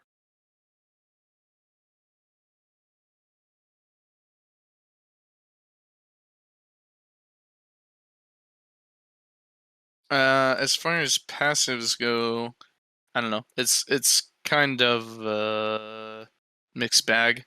I think some classes are really happy, some classes are really upset. For my classes, I think it's like fine for the most part, so I'm pretty okay with it personally. But I know there are some classes that are pretty pissed off, so Yeah, on Kuno, I don't know what to make of it because it's like for people that run evasion builds, it's awesome. For people that don't, it's just a nerf. So it's like, that's why I really wish there was a choice on some of them, like even the most basic things. Like, let me swap out 10% evasion for 20 DR or something, so at least I'm getting some benefit from my passive instead of none at all. right. Yeah, I still would prefer like choices for them, but I do think that like the Kuno one is like a really big buff overall, and that class has always been like they're like kind of like one of their poster like evasion classes, just by the stats on it. But it's just it just sucks if you're DR on it because it just doesn't help you at all. I would prefer just if you could have different builds and like get the stats you want pretty much. Now, Ash, are you excited about your evasion? Totally. That's what I've been hoping for this whole time. Hey, I like how they listened about that because there's complaints, for obvious reasons about the passive for the stamina, but they did that change, but they still haven't done the chase slow immunity yet. Put it back in. It's kind of upsetting. I don't think that's ever coming. I don't think it's coming either. I think it's done. They're not doing that anymore. But it doesn't matter, dude. You can't die now. You're unkillable with that evasion. Apparently. It's funny because, like, even with that, because a lot of players were asking for that, they're like, at least make it all evasion so it's worth it, blah, blah, blah. Even with that, we're still going to be super squishy, and it's not even our role. Our role is not to absorb damage. You want to do as maximum damage as possible and get out. That's the role. Yeah, you can play evasion and whatnot, and it'll do all right, but you're not gonna really do what you're intending to do. So I don't know. It's weird to me. Yeah. I mean, at least for the people that are playing evasion, it's better than 150 stamina. True. Yes, 150%. yeah. The stamina passives are awful. They gave Sorkin a stamina passive this week. No, they had it. They had it last week. They had that. Yeah, it was evasion and stamina for some reason. I thought it was AP evasion. No, theirs is also so weird. Like evasion and stamina is so weird based on like what Sork is. Like 95% of Sork players are playing DR, so for them to get evasion and a tiny bit of stamina is just so random. It's funny because like that class, the Hash and Sork are the highest potential tankiest classes in the game. Yeah, they can get really tanky. Believe it or not. And Sork over the last like year and a half has had so much Yeah, accuracy added to the kit too. yeah. So Because they have the offhand, they have DR and evasion passives, they have good base evasion and DR, they have pretty good modifiers. Like they have a self buff as well as a passive.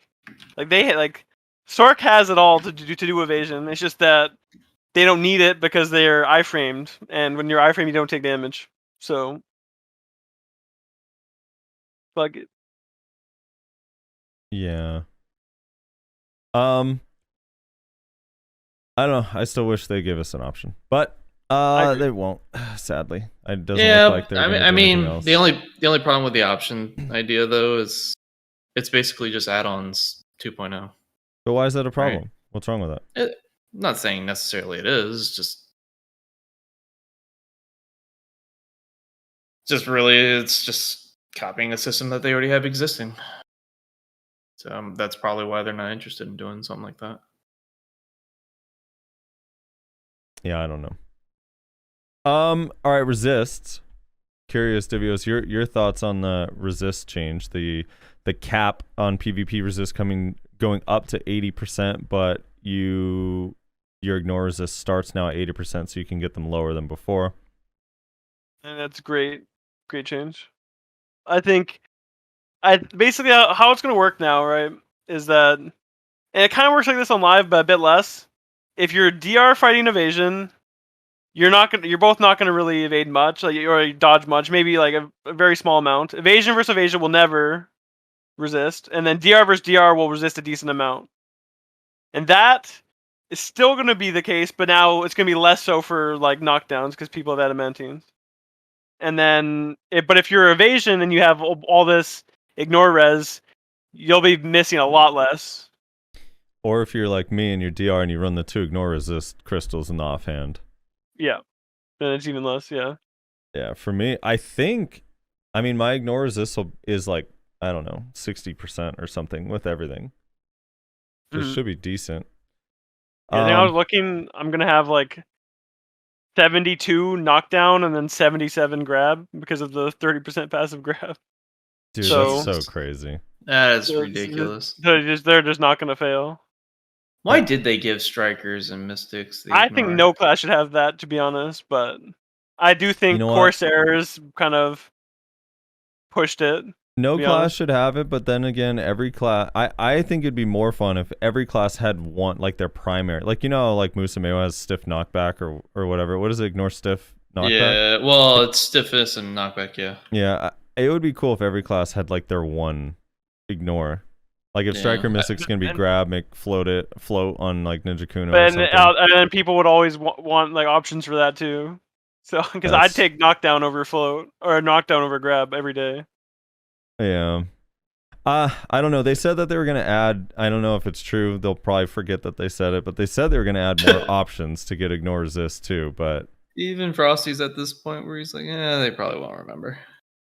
They don't. Whenever they say something in passing in a dev note, it's always like they forget that they said it. Like basically right after they say it. I think Corsair is making them do that change. I think that Corsair alone is making them put more grab pen on people. Maybe. I mean, you could just nerf Corsair. Like that's I don't understand why, because they did this the same patch. They added Corsair and all her whale skills, right? They give you the buff as soon as you as soon as you go in mermaid form, you get the buff, right? Yep. Well, the same patch. They added it to Sage's iframe, or that's when they changed Sage's to iframe. And how Rift Chain works is you get 20 DR and 30% grab resist, but only while you're in Rift. Right. As soon as you pop out, it's gone. It doesn't stay there forever. You don't just always have the resist. So like I thought that's what they were gonna do with Corsair, but then it's just like it just lasts forever. Yeah, it lasts for 5 seconds. So every time they use a whale skill, it refreshes the buff. Yeah. Yeah, it is very odd. It's very strange. Rez, your thoughts on the resists? On the resists, I don't know. My thoughts haven't really changed, honestly. Yeah, I don't know. I just fucking hate resist, honestly. They'll never do anything that will actually solve the problem of resist. So I don't know, man. Well, they solve it if you are willing to set up the crystals to solve it now, which wasn't really possible before. That's the problem. Yeah. I mean, you guys don't think the change that they did is gonna cut it ultimately? I mean, it'll help if you focus on getting an ignore resist for a specific type of CC. But outside of that, not really. It'll be mostly the same, I guess. I mean, for me, for basically, if someone has like 100% ignore res, and I had my normal set on without them, they would still have like a 52% chance of resisting. Now they have a 32% chance of resisting. Yeah, that's pretty significant. That's pretty big. Yeah, like that's what I was thinking. Is just like I feel like your combos are potentially more consistent now. And the gems, right? Yeah, and then the gems on top of that, if make them you almost decide guaranteed. that they're needed. Yeah. Yeah. So if you have, like, for example, Maewa's primary, well, that might change, but Maewa currently is primarily damage heavy around its floats. You know, like we just focus on float and knockback resist gems, and you know that pretty much solves your problem if you're ever dealing with that as a consistent problem, because it's just not currently on live. It's just not worth it to even focus on knockdown and bound resistance. Ignore. You could. I still have it on my striker because in Awakening I need the spiral. I need the spiral KD. Well, I mean the bound KD or the bound on pedal drill add-on is or bond is really useful and whatnot, but you can throw it out so much that it's not really that big a deal if they resist a few of them.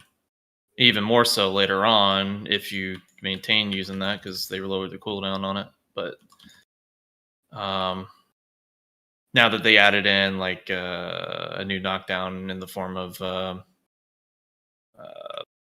Frostflower's second hit, now it might be, you know, more worth it to consider using the knockdown for a more extended ground combo. Especially because tip just hits so hard now. The floats are still going to be useful, but that ground damage potential is just fucking bonkers. Also, I would like to, if I could, push back against the idea that like you can solve the issue of resist with crystals now. Oh no, that's not what I was saying. I don't think forcing a player to build a specific build to solve a problem is an effective way of solving a problem. Well, if it was just the natural state of the gear and whatnot, but the natural state of how the PvP resist is versus the natural amount of ignore that you get by just doing the standard build, that's, I would see that as more than enough. If someone builds into more resistances, well, wouldn't that make sense? So you have to counter that by building towards that? Honestly, the more I think about resists and the fucking quagmire that PA's gotten themselves into by trying to implement them, the more I'm firmly believing that you should just get CC'd if you get hit with a CC skill and you're not using a protected skill. I'm not a fan of the CC system, you know, because I've complained about it before in the past too, but I think the change that they did actually put it in a pretty good spot, at least for it made it slightly less testing. Frustrating. All it is just slightly less frustrating for sure. But yes, I ultimately, if I could, I don't like resist at all. Yeah. So I would love. I mean, I agree with that sentiment. Yeah, I'm just saying, like, if this is what they're going to give us, I'm at least happy with that for the time being until they decide to fuck it up again with something else, which I'm sure they will. Give them time. Yeah, I don't know. It's an improvement. Let's just put it that way. Yeah, on an already shitty situation. I would absolutely love for it, at the very least, like we've talked about this a million times, but at the very least for it to be, if they are already CC'd, if I caught them, the resist should just fall to 0 because they made a mistake and they got caught. And I agree with that. I think that's fair.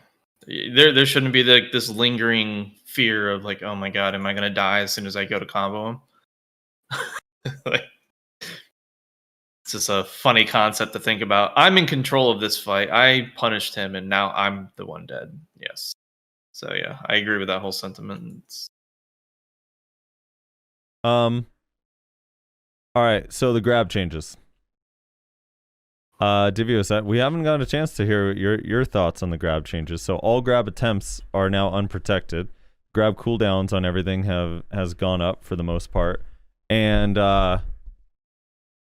when you succeed, you have super armor. So like for large scale, if you grab someone, you won't be CC'd out of the grab. What were your kind of feelings on that? And did you think they were going to get changed at all after that? Were you surprised like nothing else changed after that? I think the grab changes are good. I do think that people are gonna get more annoyed by the grabs than before, to be honest. Why do you say that? Because in large scale, you're gonna get grabbed all the time, probably.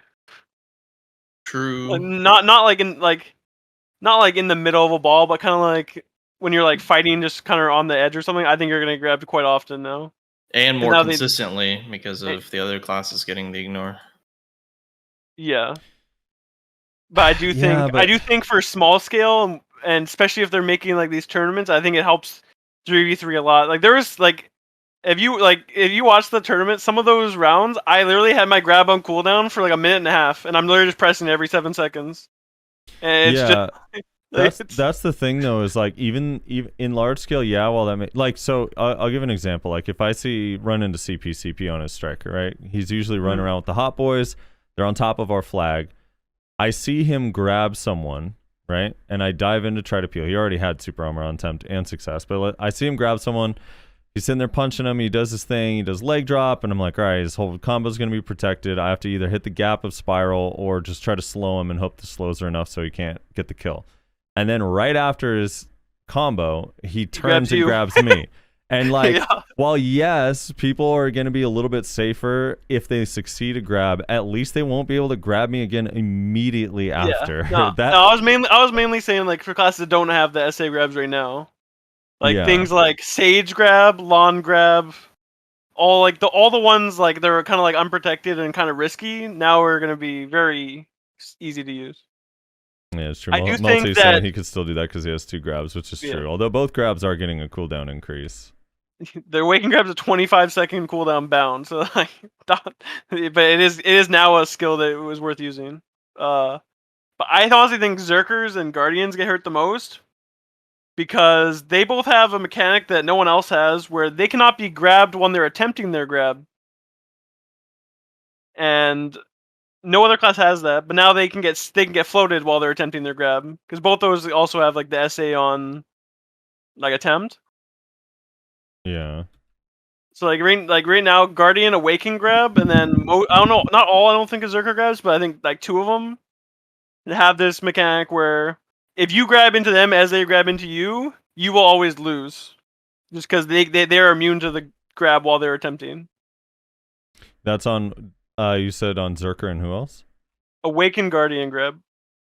That's why in like the 1v1 with Guardians, like that, like it happened a lot on NA where I was watching it, like there'd be an Awaken Guardian and they'd have Awaken grab, and they just grab into the other grab and they always win. I'm kind of okay with that. Just because it's only those 2 classes. Mm-hmm. And the Guardian one is obviously like a really slow grab, and then the Zerker, like, won't talk about suck, but I mean, I don't know how much Zerker is going to rely on grabs now with the new change. Like maybe they'll just kill you standing up from range. That's what everyone keeps telling me, but I have to see what it actually feels like when it comes to live server. But I don't know. That doesn't bother me that much. I'm sure that'll bother a lot of people. That doesn't bother me that much. No, I don't like. I mean, now, right? Because now they can get floated out of it. Honestly, I actually really hated that Zerker's the only class like when they can like rotate their grabs. Like there would be times where I'm fighting a Zerker. He goes for a grab, turns around, uses another one, turns around, uses another one. Just 2 or 3 back to back, and they get that is a SA rotation. Rezar, you have any thoughts on that? I mean, yeah, it's an SA rotation, which you're doing no damage, but yeah, you're an SA. Yeah, just your. Yeah, I know. It's a factually true statement. Sounds busted, dude. Glad that got removed. No, I'm just I'd kidding. rather be a guardian in perma SA rotation while also slowing people and healing myself and Oh, yeah, doing no, it's- massive amounts of damage. I Oh, was just great. saying- Amortet's gonna fucking start typing Oh now. no. I was just saying for like 1v1 because like 1v1 and Zerker is just funny sometimes where they can sometimes just spin in a circle like, trying to grab.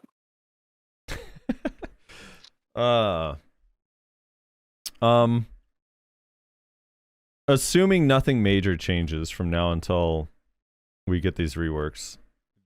How are you guys feeling about casters? As far as like how strong they're gonna be post rework in large scale particularly. So Good caster is a dead caster, so I'm still gonna hate him. they're gonna be really good. Honestly, all the range classes got really big buffs. I think the main thing Awakened Caster got that I really did like that they did is they made Awakened Casters finally have like a real combo. Because Yeah. Awakened Mage's combo has always been really bad, and that new skill really helps make their combo quite strong. So when they finally do get like a catch in 1v1, they can kill most people pretty easily. You see Emertad's comment. No. He said, quote, this is from Emertad. He said, quote, if we have a fucking seismic, maybe like busted ass 6-second frontal that one shots from 100 to 0, it's disgusting hearing any complaints from fucking Zerker with their cringe play style. Oh man.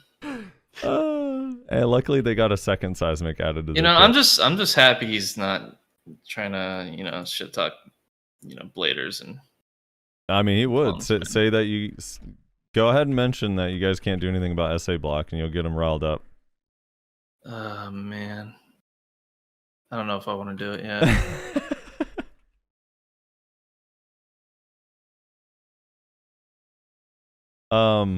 He's gonna complain about our block break that's so impressive right now. Dude, the combo damage, yeah, the combos on. So I was talking to Victor's yesterday. I don't know, Divios, if you know Victor's, and I was talking to Illyri, two days before, and like their combo, like they're both like excited that the Awakening actually has like combos, and they feel faster and like more fluid. Oh yeah, it looked really cool, the Awakened Mage stuff, and then the Suck Mage stuff's got the like. It's basically just it more enforces just like you're gonna be playing ranged, like just more than you already are now. It's just like it. I think it's good. It kind of just further cements them. Suck ranged, Awaken more melee. If you're a Suck Mage, are you taking Voltaic now with Super Armor, or do you think that the Bulleye changes are enough to take that? I think with the nerf this week, they might not. They nerfed it down to only a 6% evasion debuff. So they need more accuracy, and then that Bulleye change is really sick. Yeah. Imagine mage class needing accuracy. It's so weird. Dude, everyone just hates everyone. Dude, these reworks. There's just hate everywhere. Yeah, these reworks every are just class hates every class, isn't theirs? Yeah. Nothing but dissension, dude, among the Yeah. ranks. It's crazy. Oh my god. It's the best. Dude. I would have the rework no other way. It's permanent content. It's great. Dude, I was randomly retesting Nova because I wanted to see if any of the pet stuff got changed that was like hidden. I was randomly retesting Suck Nova at Orcs, and like, dude, the pets do so much damage. It's fucking crazy.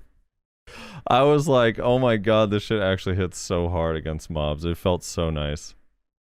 But the funny thing about it, or the like kind of sad thing about it, is that the actual skills still feel like they do 0 damage. Like if the pets aren't hitting the mobs, like Suck Nova's damage is nothing. It like feels like absolute trash.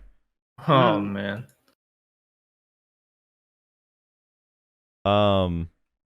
Yeah, so there's let's see.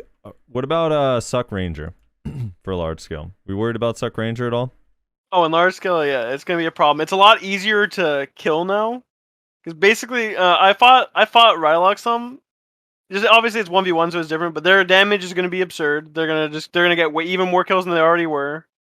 But now, instead of just flipping back and forth, waiting for their teammates to help them, they basically jump back and go like 100 feet back, and then they're out of stam. They just instantly transport like 50 feet, 100 feet back, But then after they do that, they're out of stam, and you can deal with them. So they. Yeah, but if you throw in someone like Rylock's gear, he'll just like melt you before you even like get up to him. Oh no, no Rangers do absolutely absurd damage. It's gonna be crazy. With just all the range classes just are gonna do so much damage. I don't know. Even with all these buffed all these melee classes, I don't know how a lot of them are gonna exist still, with just the damage being so high. Yeah, this is why we're permanently stuck in the like flex rolls. I mean, some classes need to be in flex rolls, but Flex rolls, yeah, actually have fun in the game anyway. I don't know Yeah, why anyone that's wants to be in the true. ball. Like the thing is like people forget what it was like back in the day, where it was like, remember your shot caller basically was forcing everyone to be in the ball. to die. Like that yeah. shit sucks. Like that play, no one ever liked that play style anyway. Like I Yeah. kind of hope. I don't know what is going to happen with the node war objective stuff, but I really would like just everything to be more split up anyway. Because people want to see the big feeds. That's why they want to be in the main ball. They want to be the class that goes in and kills 10 people by themselves. Yeah, they want to see. They want to that see kind their of screen shit. filled with red. Yeah. What classes can do that right now on live server? Mages. Let's see. Sork, Ranger, On live? Zerker. Yeah, on live server. Sork, Ranger, Zerker, Valk, Witch Wizard, Ninja, Yeah, ninja. Guardian, Nova, Sage, Corsair. So like half of them. It's funny because ninja's Which- technically a flex class, but they can just get huge feeds. Which It's Sage? Yeah, they're Suck Sage, not Awakening. Awakening doesn't do that anymore. Those are Divios' words, people. Not me. He said it. Be mad at him. Do you think Warrior can do it? 10 No. 10 pieces? That's interesting. No shot. So what you're saying is, I mean, it can happen, but it's not like you don't like. It's a miracle when it happens, type of thing. Where the other classes I said, it is not. It does happen almost. It the happens. consistently. stars align. Yeah.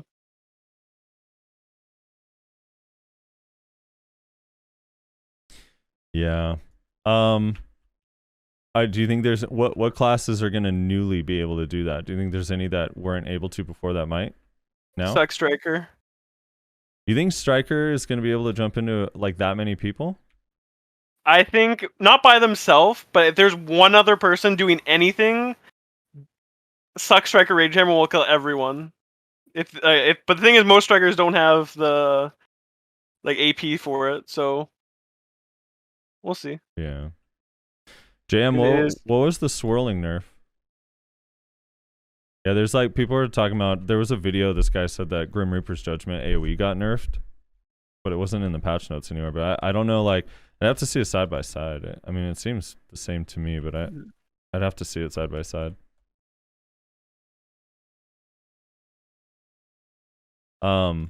Archer will be getting more feeds too. They can already, but they don't. It's not the same. Where like they're gonna they can actually just get big feeds with their new range skills as well. Yeah. And I don't know, like, 'cause now I think Musa and Maewa both got like the nerfs on their big one-shot skills. I think Frost Pillars and Fire Crevice both got pretty big nerfs this week. But like, if you told me last week, I'd say Musa Fire Crevice is gonna be wiping groups. Wait, what? What nerfs? Can't even see him. People were saying that Frost Pillars and Fire Crevice got PvP reduction increases and like just reduced in general. Frost Pillar isn't even one of our main damage dealers. It was tip of the iceberg that started exploding people. Is it? I thought it was. Yeah. It was. I thought it was the one where they like do the little uppercut and it does the. I mean, I have to look. Najil What, saying- wait, Well, let I me- mean, let me- I think it was- let me I look think what's called. I think it was Tip. No, yeah, she's right. Najil saying Tip didn't get touched, so it should be fine. Yeah. Okay. no, let me but- just look at the skill. I was like, I didn't read anything like that in the patch notes, so maybe I missed Oh yeah, it. yeah, it is Tip. It is Tip. Yeah. Oh. Well, then, yeah, if Tip got nerfed, then it depends on how much it got nerfed. That's just what I heard Coco saying. Yeah, I mean, with the playstyle change that they did with the skill connections and whatnot, Mm. we're going to be pretty reliant on tip of the iceberg. So if they nerfed it too much, then that might hurt a lot.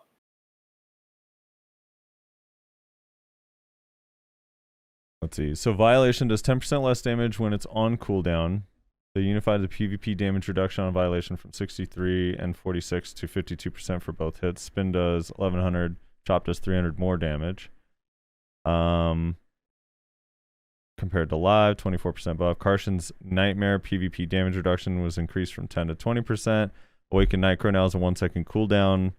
And Mark of Shadow range got a range increase according to notes, however, it wasn't actually implemented. New changes that weren't in the notes: stamina recovery and violation, Swirling Darkness, new awakened skill, damage from 8k to 6.8, 23% nerf.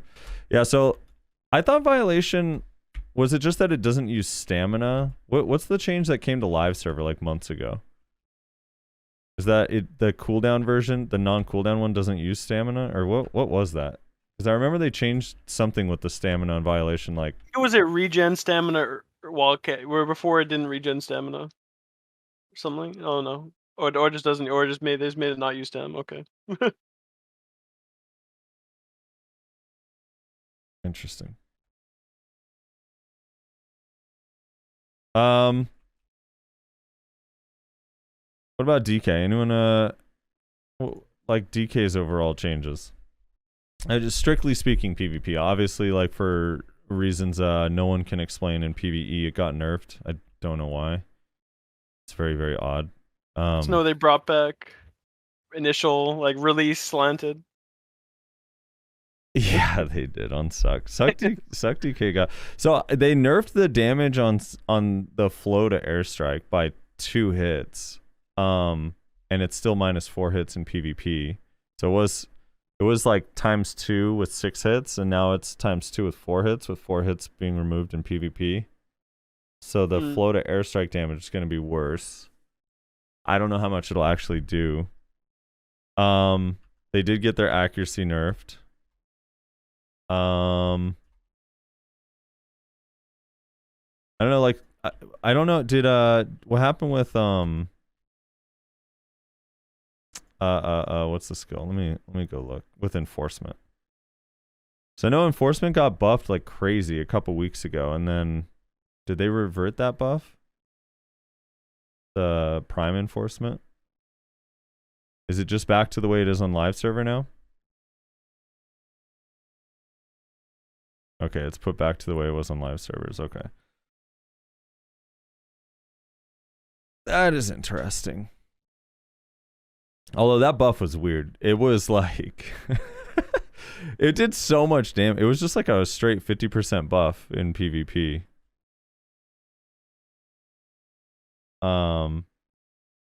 Yeah, I don't know. I know it's weird too, because they gave super armor to, like, I'm trying to think of like a TLDR of the changes. So you have split dusk now, like kind of some of the more major ones for PvP. You got your forward guard back on flow bombardment.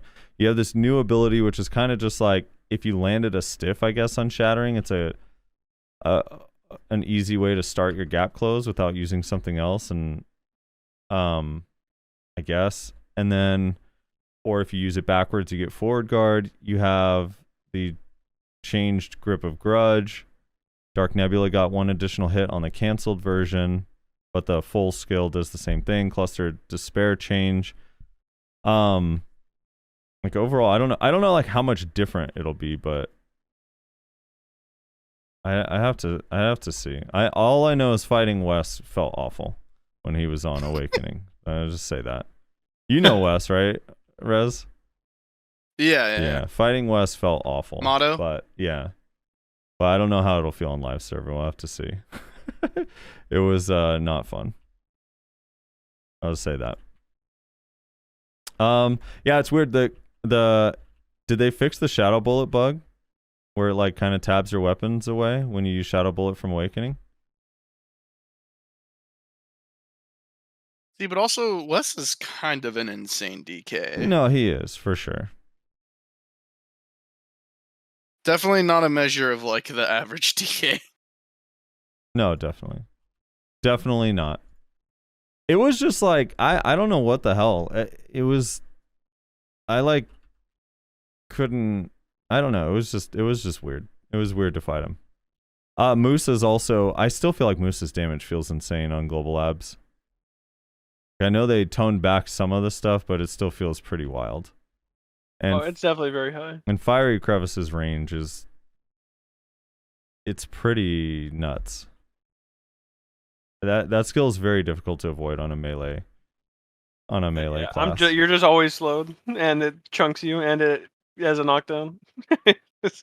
it's definitely a very strong skill. Yeah, I was trying to retest like fighting Smash yesterday, and I was just like, yeah, I'm not. If this comes to live like this, I'm not fighting Mooses. This feels really bad. It feels really, really bad fighting that class. Fighting Witch didn't feel that bad as long as you avoid their lightning blast thing. But yeah, I haven't had a chance to fight a whole bunch of the other classes. I have to see. Yeah, there's definitely, but like GLabs is weird. This is why I'm like, dude, I hate that we have to wait till the 22nd, and I really want it on the 15th because I want to see what the hell. I want to see what everything feels like with normal gear on and everyone's normal stats. Yeah. The one thing that you can never really test is like group stuff either. Yeah, exactly. Yeah. I have no idea what it's going to be like in group PvP either. Like spin, so Kuno's spin got buffed, and like, but it also wasn't in the notes. So, and that Their worries me. inconsistency with that is just insane. Yeah, and it worries me because now the damage feels really nice on it, but I don't think it's gonna be that way when it comes to live because I don't know. It's kind of random, but basically overall, so from live server to GLabs, the damage that multi was I can't remember what the exact number was, but it was like a 31% increase in PvP damage on Spin Spree. It's like actually massive change. And it's like noticeable, like super noticeable too. But it's interesting because they only really change for PvP as far as damage goes. Like Kuno got Half Moon Slash changed and Spin Spree. And that's it. And then Chain Crash got 25% crit in PvP, but I still don't think you'd really be able to use that in PvP. So it's odd. And then Suck Kuno has more damage for sure. Except on Stomp, but everything else feels like pretty decent. It's either slightly better, the same, or like in the case of Flash Slash, it's a lot better. So I'll have to see how that plays out. But I'm actually excited for the Kuno stuff, especially for PvE. I'm just kind of surprised, I guess, similar to like how DKs are surprised. Like Kuno Awakening didn't get any PvE buffs, except for like crit on Lunatic. It's like really, I don't know, like spin does more damage. I guess the whole class is faster now. It's definitely faster, but I don't know, like Suck Kuno feels way better in PvE than Awakening. So, I don't know. Like when I was test grinding Orcs on Awaken Kuno versus Suck Kuno, and it was like night and day. Like Suck Kuno feels way fucking better at Orcs than Awaken Kuno. Like it's not even close. Awaken Kuno still feels a lot like live server, which feels bad at Orcs. But Suck Kuno was like, holy shit, the mobs just get melted. I wonder what Zerkers. Have you heard anything, Rez, about Zerkers PvE on Awakening? Not really, but I can't imagine it would have been changed that much since Awakening PvE is basically very just heavy reliant on Seismic, and that's still the same, and they kind of gave us like, it's probably been buffed out the wazoo. Yeah, because they gave you a second Seismic, right? And yeah, then they that's what buffed I'm devastation thinking. damage. The changes that I keep in mind for PvP, I'm trying to put in the context of PvE, and they're probably pretty insane, actually.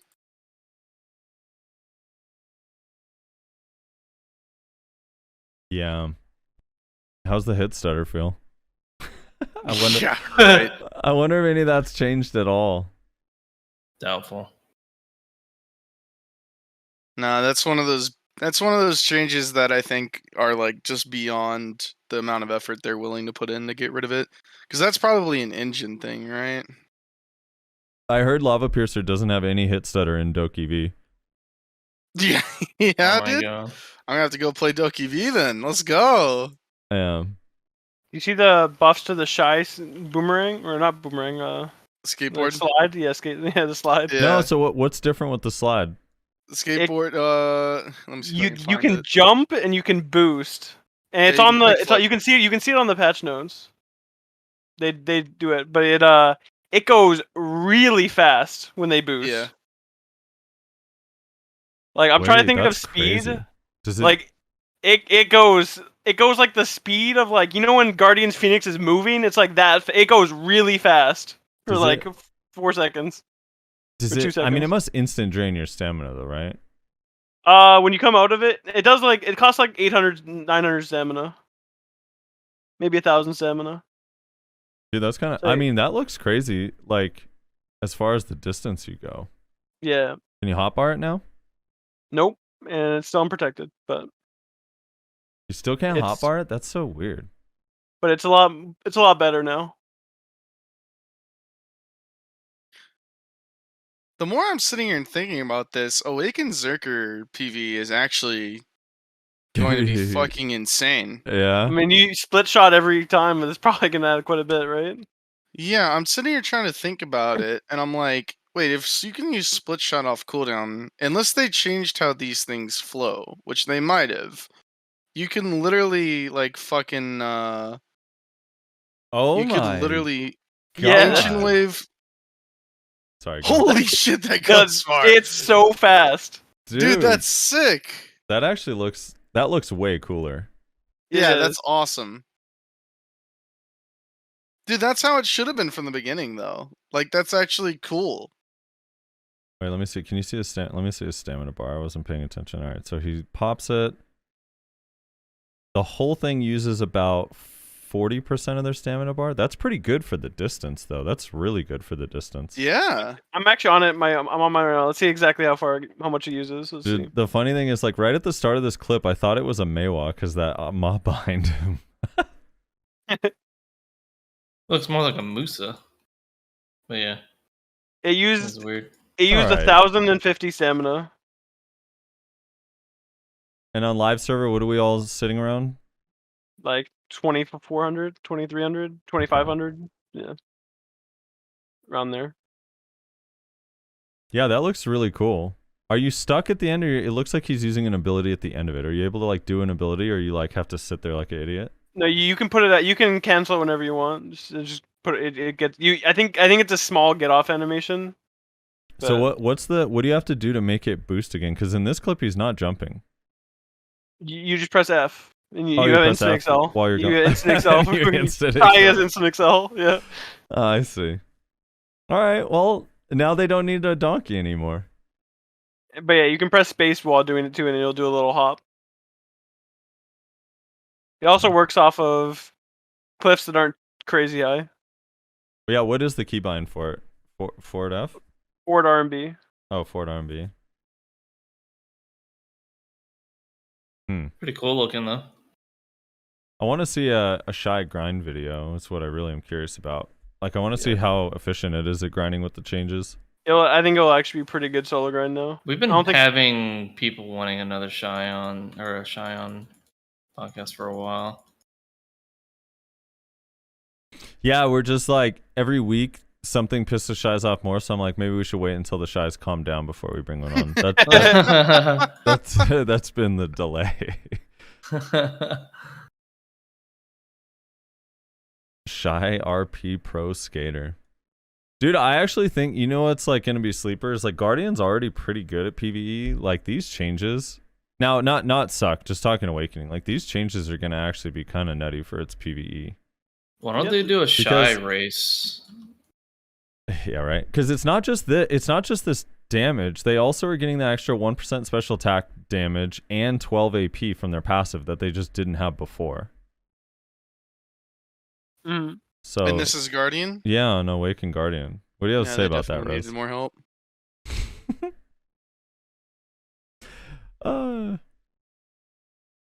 Dude, Archer has, and maybe I'm wrong, but did Archer had like 1.5 patch notes throughout the whole rework?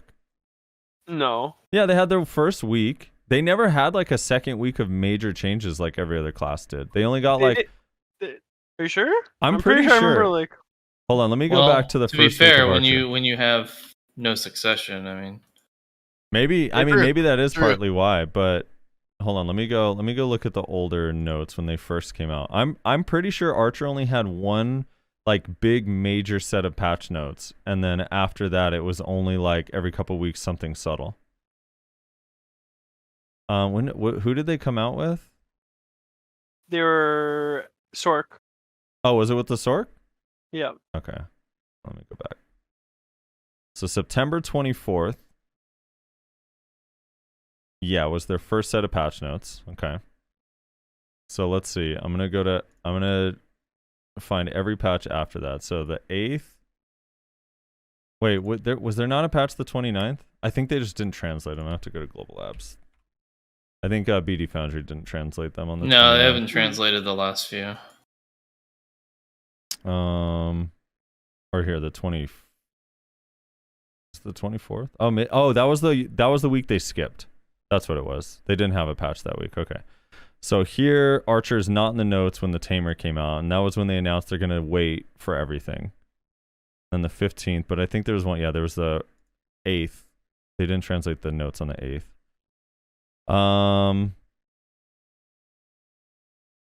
Let's see. Is Archer even on here? No. So Archer's not there.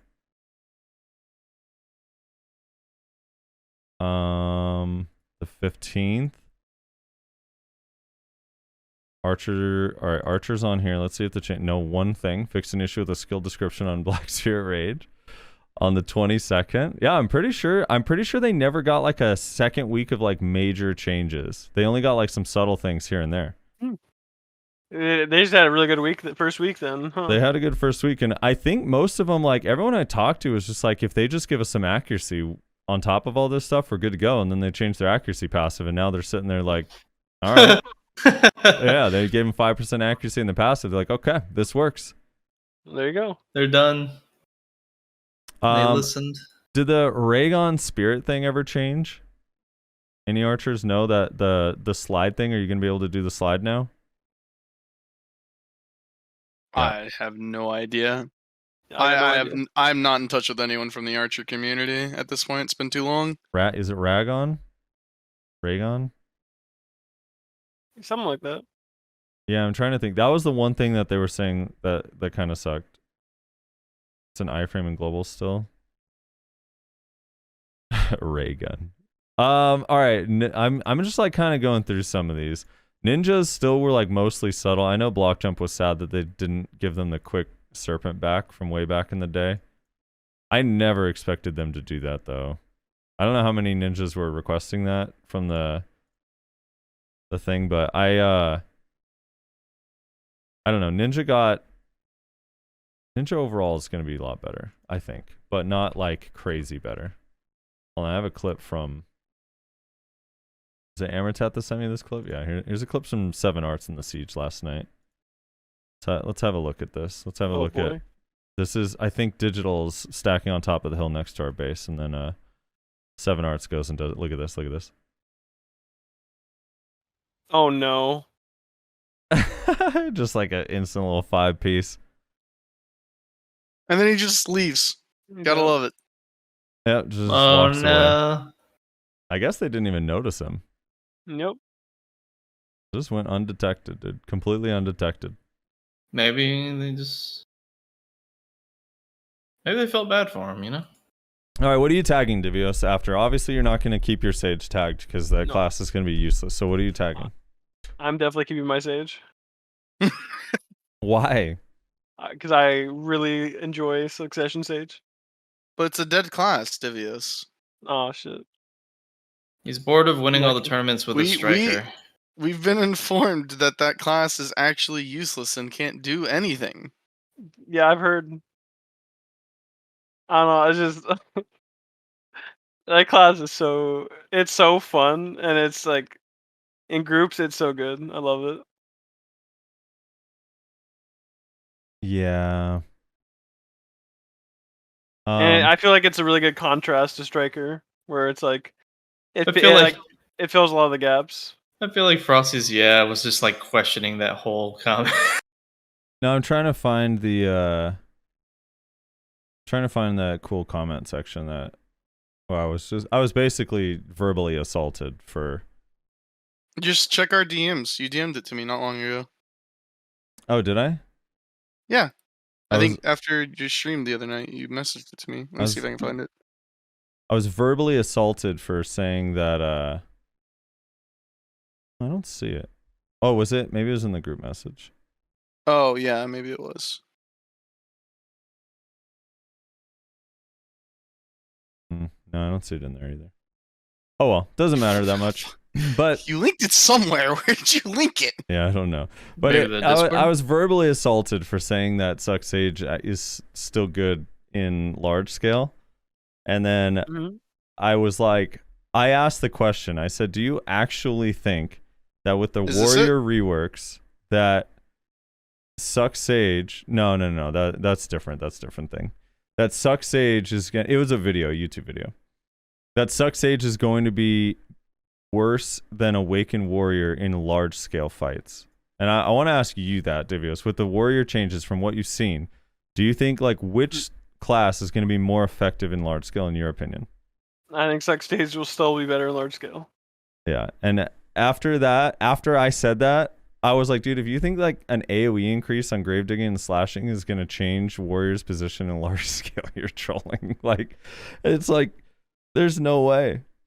It'll be better for the Warriors, like they'll be able to rat around better, but as far as like total impact on the battlefield, I still don't think it's gonna be close. Like, I still think right now, like Suck Sage is like top 3 to 4 most, like it has like the potential to make the most like game changing like plays and like things it can like turn a fight or like change like the outcome more than most classes. I think the only classes that do that better are Awakened Zerker, Suck Corsair, and some instances of Awakened Nova. Every Yeah. like, and obviously mages are like a crazy big impact, but like an individual mage isn't as big of an impact as like one of those 4 classes. Is what my whole point is there. That I think like All right. it has such like a crazy like if you it's a class that demands so much, like you have to, like if you see a Suck Sage pop ebuff and run towards your group, he has to be like #1 priority because he will kill anybody that he can attack if he does not get instantly like dealt with. All right, listen to these things. So remember, my comment was that Suck Sage, I think, currently is better than Warrior in tier 2, tier 3, tier 4, and open world siege, or open field siege. And I think it still will be after. And these were the responses. First one. It blows my mind how every time Frosty opens his mouth to talk about other classes, he manages to say some dumb shit and be wrong every time. And then the next one.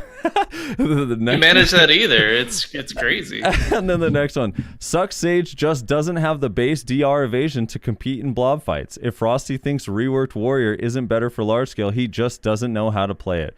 Yeah, Suck Sage hits hard like others who actually play the class have already said. It's a one-trick pony to dive after others have to maybe steal some kills, but cast is too slow and no protected follow-up with anything meaningful.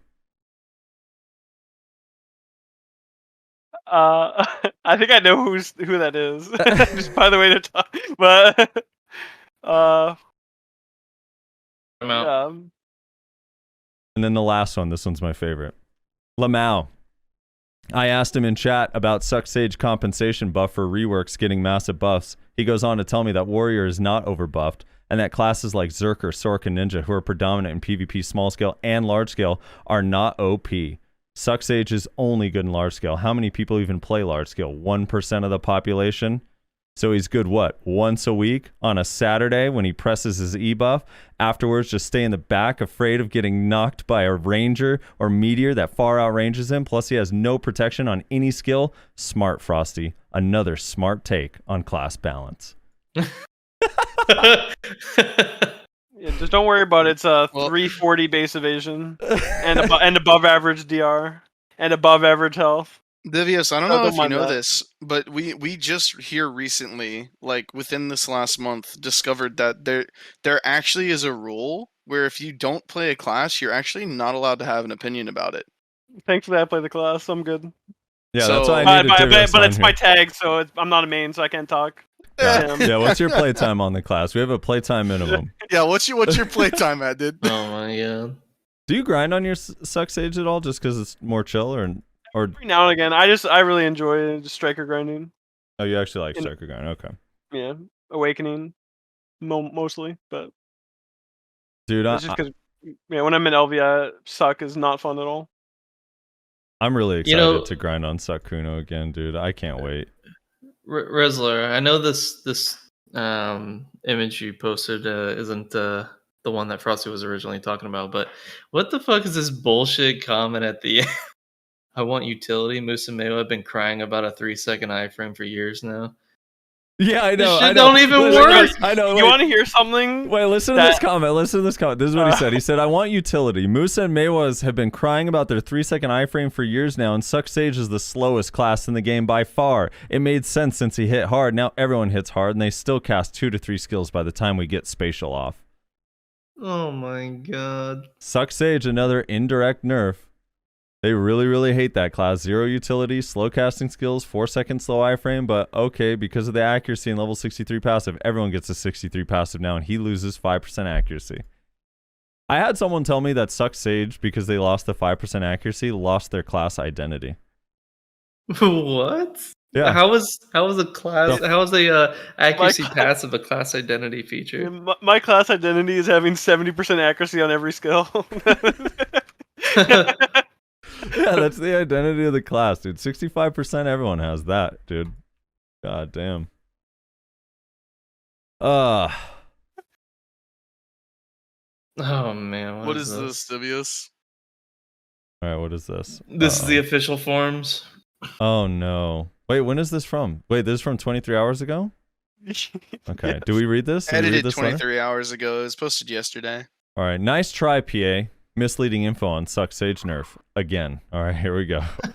I love how you cleverly suggest Suck Sage is getting 5% casting speed increase. Class has both 10% accuracy and 10% casting speed live. Now, apparently no one knows this. Just goes to show how bad a state this class is in. Kit is still riddled with bugs, i.e. 15-second SA on E-buff doesn't work. Is that true? No, it does. It does work, and I actually the only time I remember it not working was the first week when when he would cancel it. But ever since the first week it came out, it works. Skills fire incorrect directions, and now we're not only losing 5% accuracy, but we're still waiting on bug fixes. Everyone else is getting our 63% damage passive. Nice job. Class was designed around a mechanic it no longer has, and the kit is so trash now. Mobile version of Sage is 100% different, where most classes resemble their live counterpart somewhat. Sage is the only class whose mobile variation is 100% different.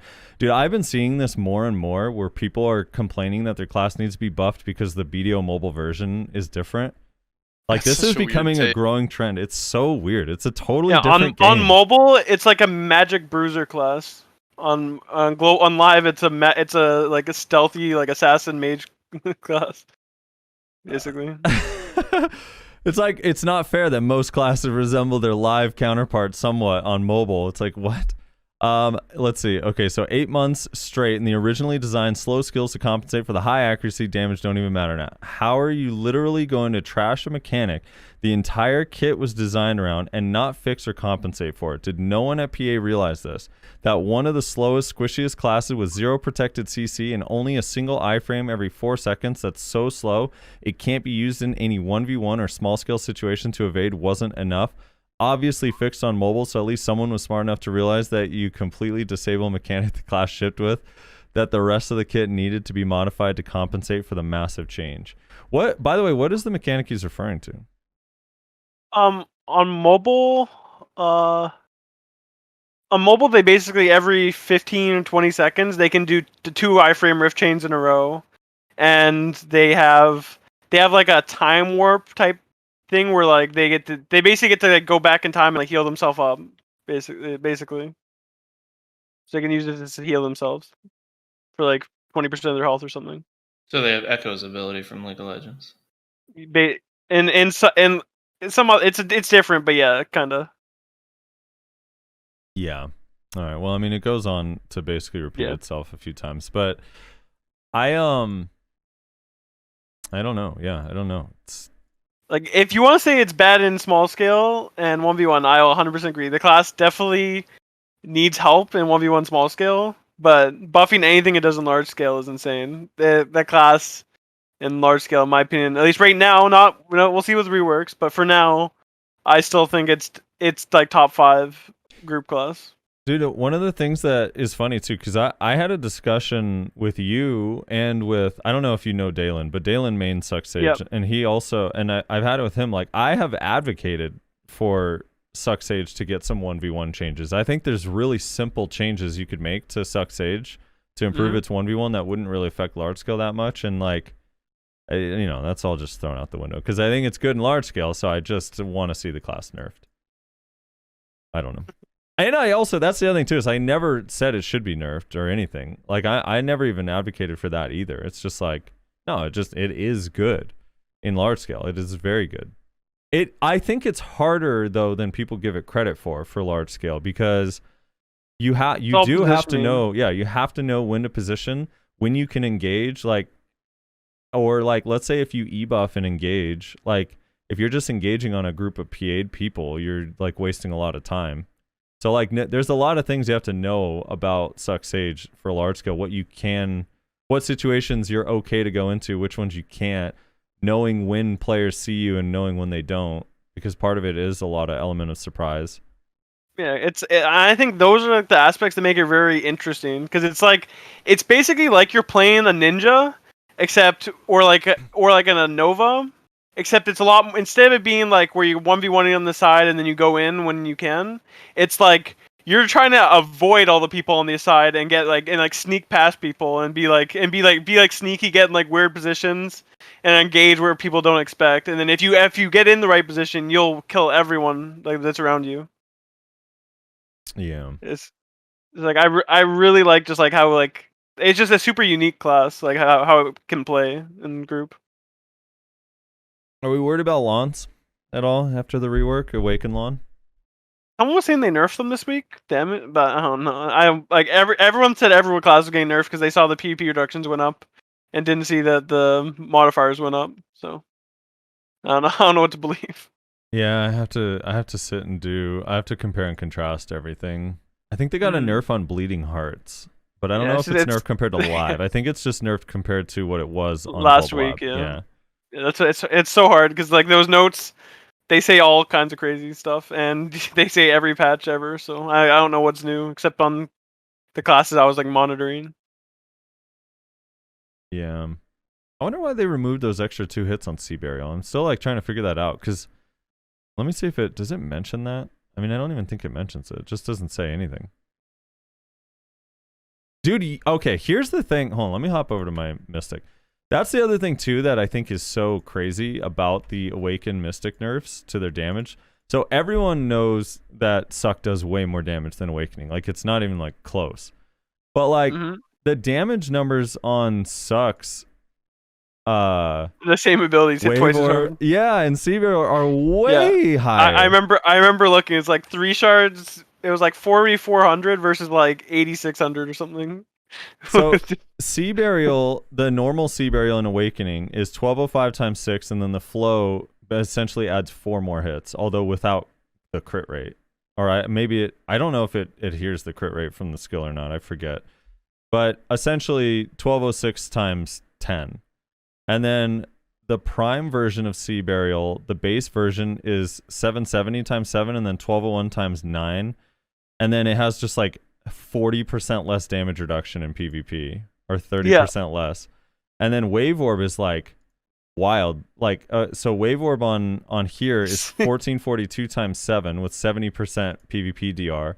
And this one, if you have 3 shard, is 1602 times 10 with only 55%. It's because I think they're taking into account the dragon. I think that's what I honestly think they're taking, because both those skills have dragons. I think they're taking that into account for the damage, and they're trying to make them even. But they're taking into account if you include the pet, what's the damage? If you include the dragon pet, let me see. You would add 1442 times 6 with 100% crit, which is a lot of damage. I just don't know how, like, The problem is you don't really have. Well, maybe. So that you do. means I don't know. technically it'd be like 5,000%. Go to BA3. Let me hit you with something. Do I need gear? Yeah, I am. No, not necessarily. I want to see the difference between Wave Orb with the dragon and Wave Orb without, and see if All it's right. noticeable. BA3. Yeah. Right.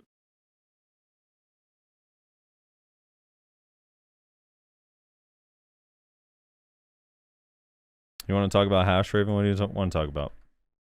I mean, hash is mostly unchanged, except it lost its accuracy. But it gained evasion.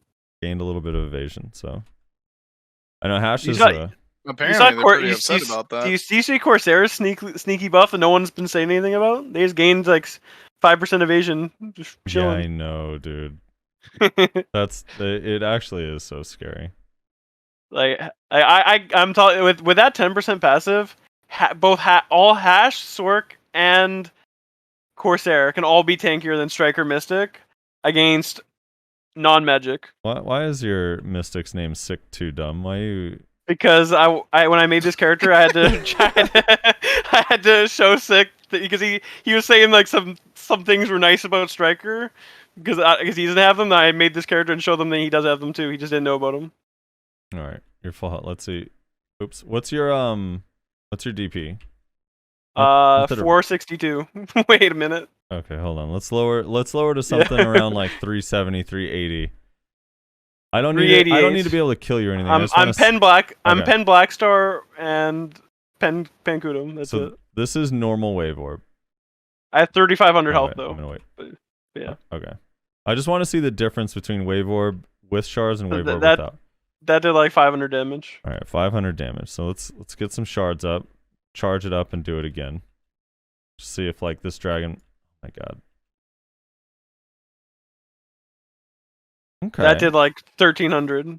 So it does like double. I wonder if that's gonna net result in like more damage than live. So let me get some shards back and try the same thing with Sea Burial.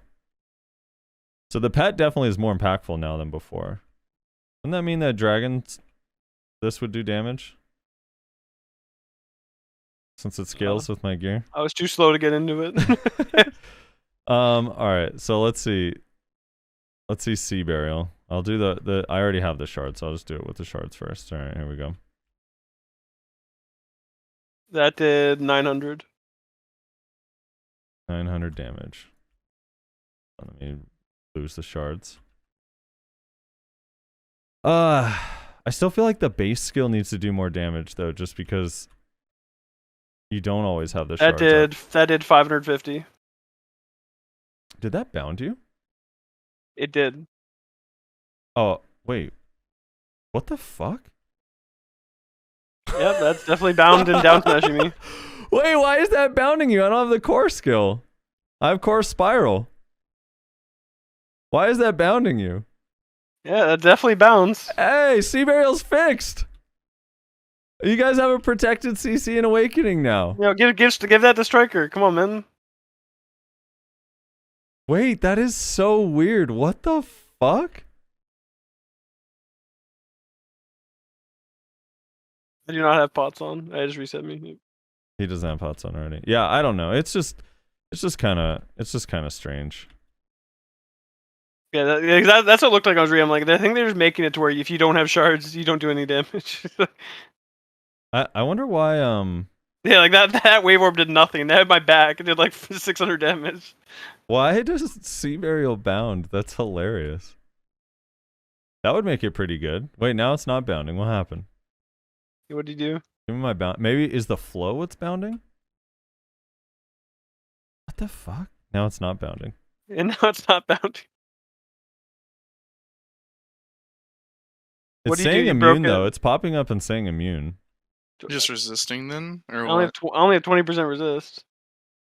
Oh, that Well, I bounds. wouldn't say immune if It's he when was you're right on resisting, top. though. It's when you're right on top of me. It bounds. Is that what it is? I think, yeah.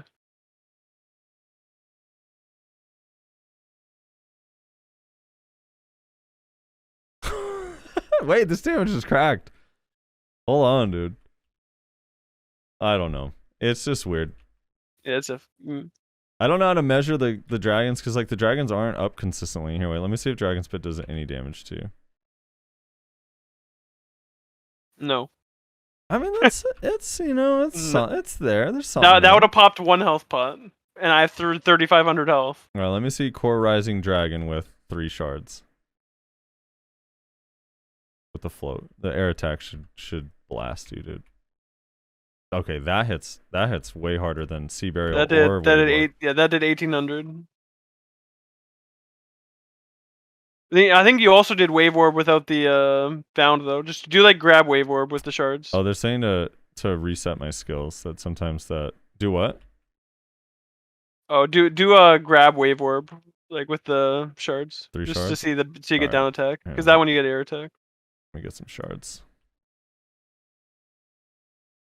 Yeah, it's kind of funny. So, yeah, Sea Burials. I mean, the dragon basically is like doubling the damage on the skills, but I still think the base skill shouldn't do less damage than live, personally.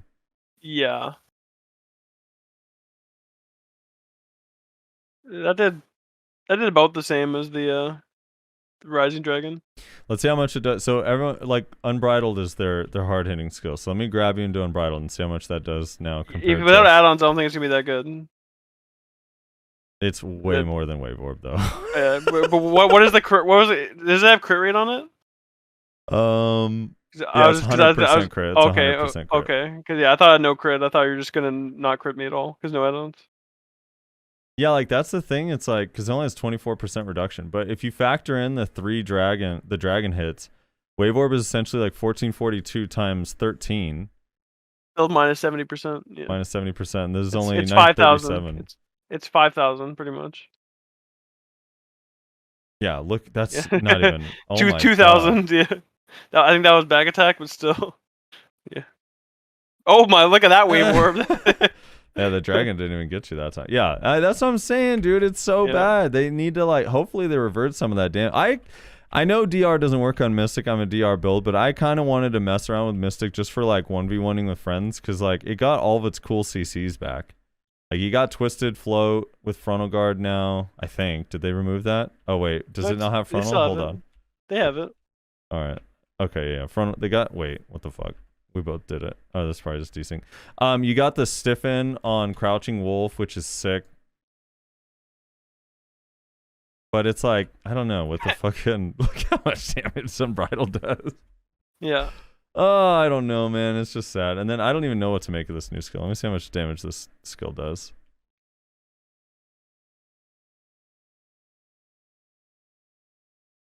Yeah, I don't know. That does pretty good damage. Divios ping what about the down? Do right click, down right click. I don't know how much that does. Right click down right. Oh, the new skill. Yeah, the other new one. The throw. Well, it has no special attack, so I could just hit you with it straight up.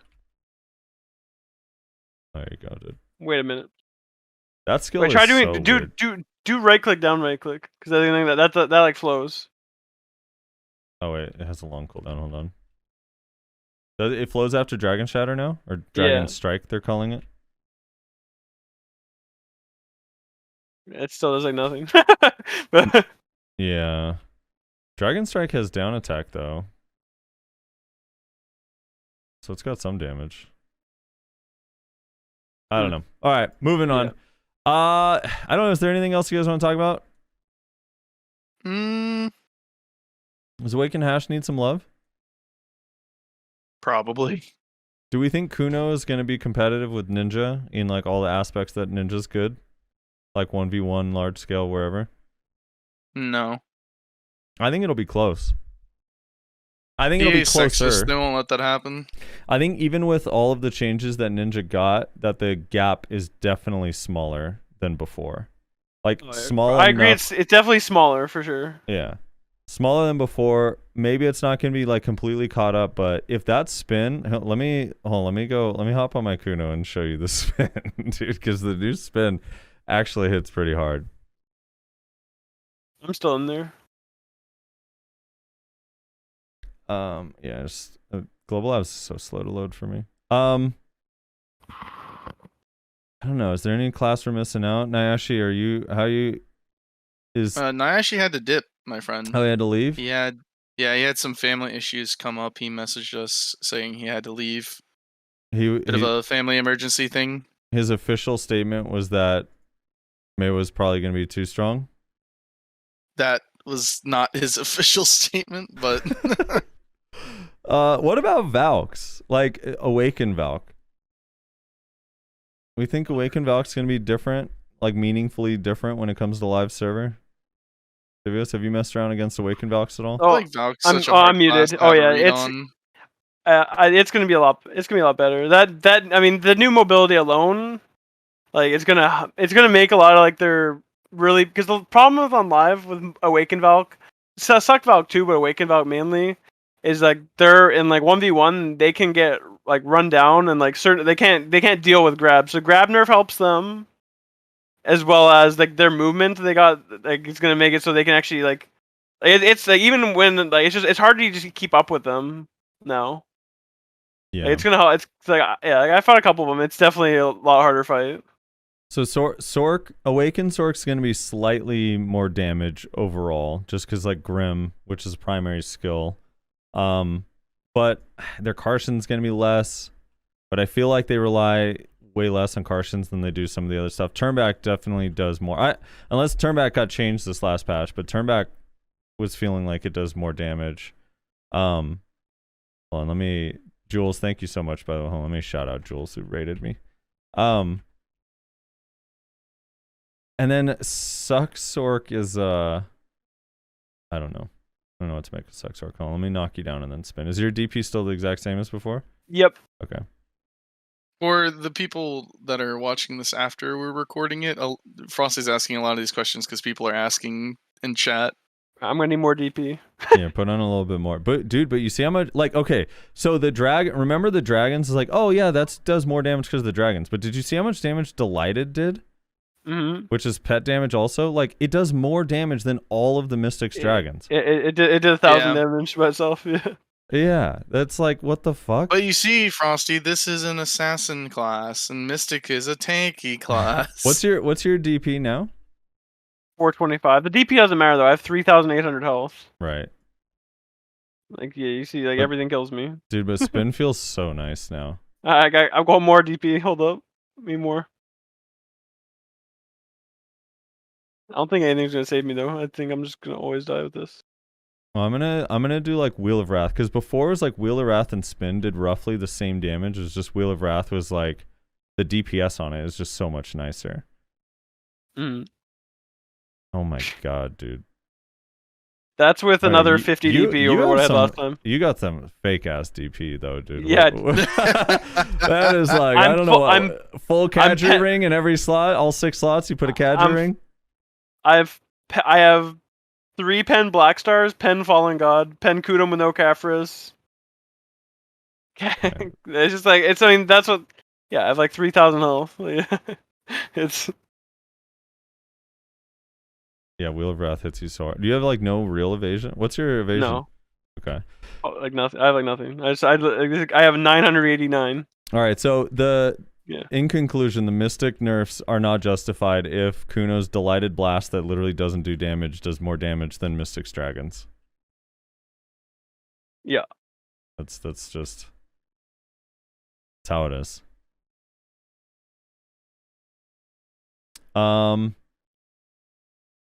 Yeah, I don't know. I think that's it. I think that's all the classes. We kind of talked about mostly everything a little bit. I'm pretty sure we talked about like 90% of the classes at this point. Tamers got some changes. They're a lot more subtle. Tamers are still going to have to super rat around and fight only 1 or 2 people. They're just not suited for like fighting more than that, which I think is going to be the same thing with Sukuno too. Like Sukuno and Tamer kind of basically had like the same issues. It was like, yeah, we got like burst, but we can't like protected kill someone. We don't have enough protected damage to justify fighting with a lot of people around. And like both of them got a couple like damage buffs here and there, but nothing as far as protection. So like the style is still going to be the same. You really have to just isolate people one at a time.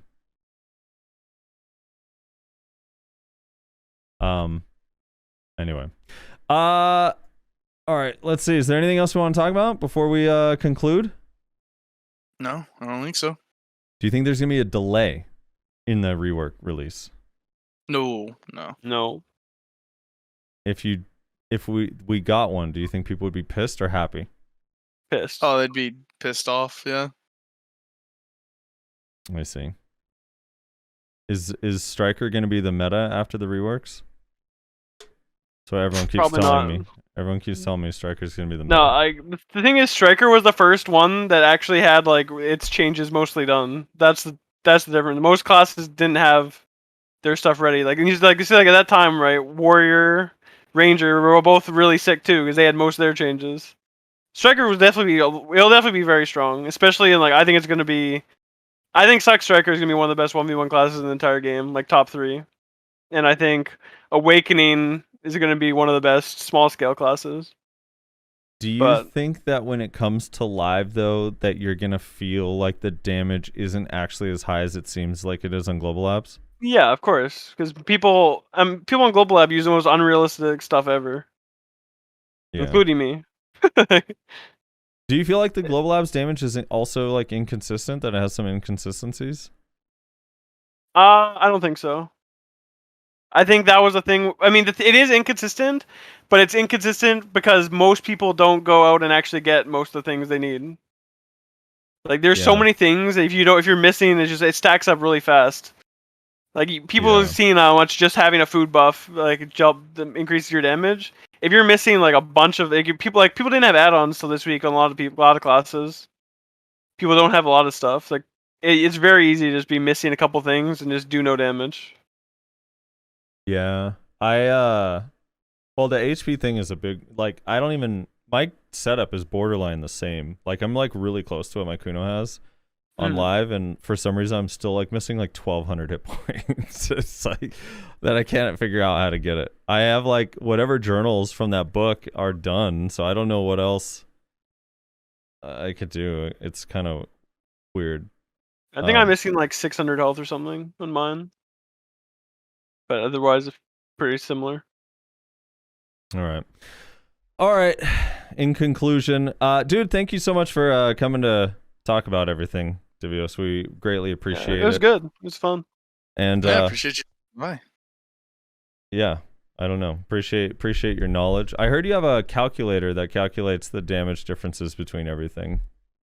No. You have some number. What was the thing someone was saying? Divios has a. Oh yeah, you have the numbers between corrupted crystals and red spirits or something. Huh? It was something like the. I mean, I just know like the general number of it. I don't have like a spreadsheet knowing every like percent. I just know like it's generally like a 7% difference between rebellious and corrupted. Assuming your crit abilities are 100% crit and they have special evasions. What do you want me to test on hash? It has 5%. Or it has 10% less accuracy. There's nothing really to test. Like your hit rate is going to be 10% less. Technically, it has the same accuracy right now on global, but nothing else. No, it actually doesn't because the stat screen doesn't show it, even though it says accuracy. It did this morning. Did it? Hold on, let me see. Yeah. It's not this morning. When the servers came up, that was the first. I literally first logged into hash. And you looked in the stat screen? Yeah, I had like 12% accuracy. Maybe I have to unspec it and respec it. Because it was kind of weird. Yeah, I mean, we weren't really doing scientific tests right now. We were just like messing around to see the difference between skills on a single class. Hold on, let me unspec the... Yeah.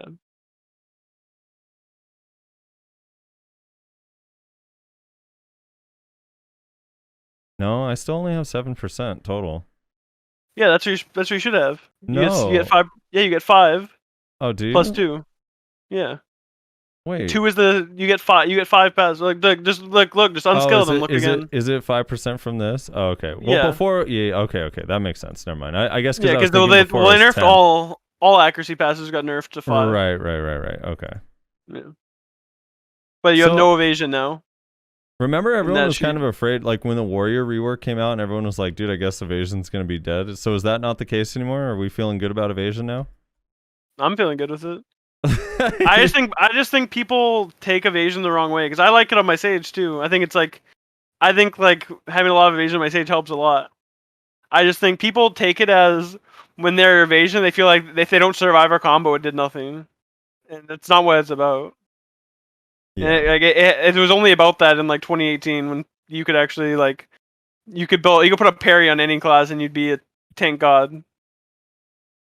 It's about just like you win trades harder. You can like if you have the gear, you can use it to basically make like you win every trade you take pretty much.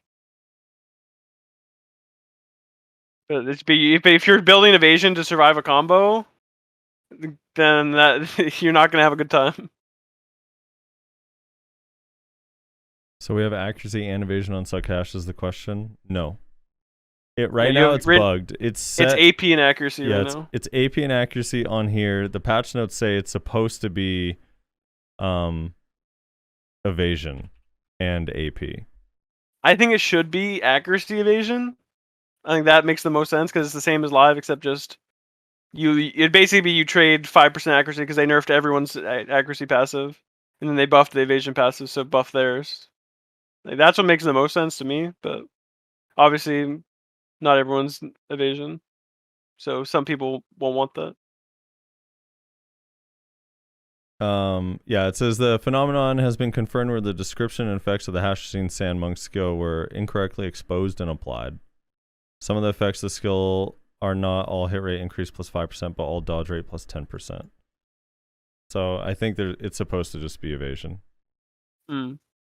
Anyway, dude, thank you so much for coming on. I appreciate it. It's always fun to talk and nerd out about this stuff, and I can't wait till this shit comes to live server. Every week, just counting the days. Counting the days, counting the days. I do hope at least I've been counting the days for 2 months. For these next couple weeks, it's like bug fixes and just fixes and clarifications and stuff.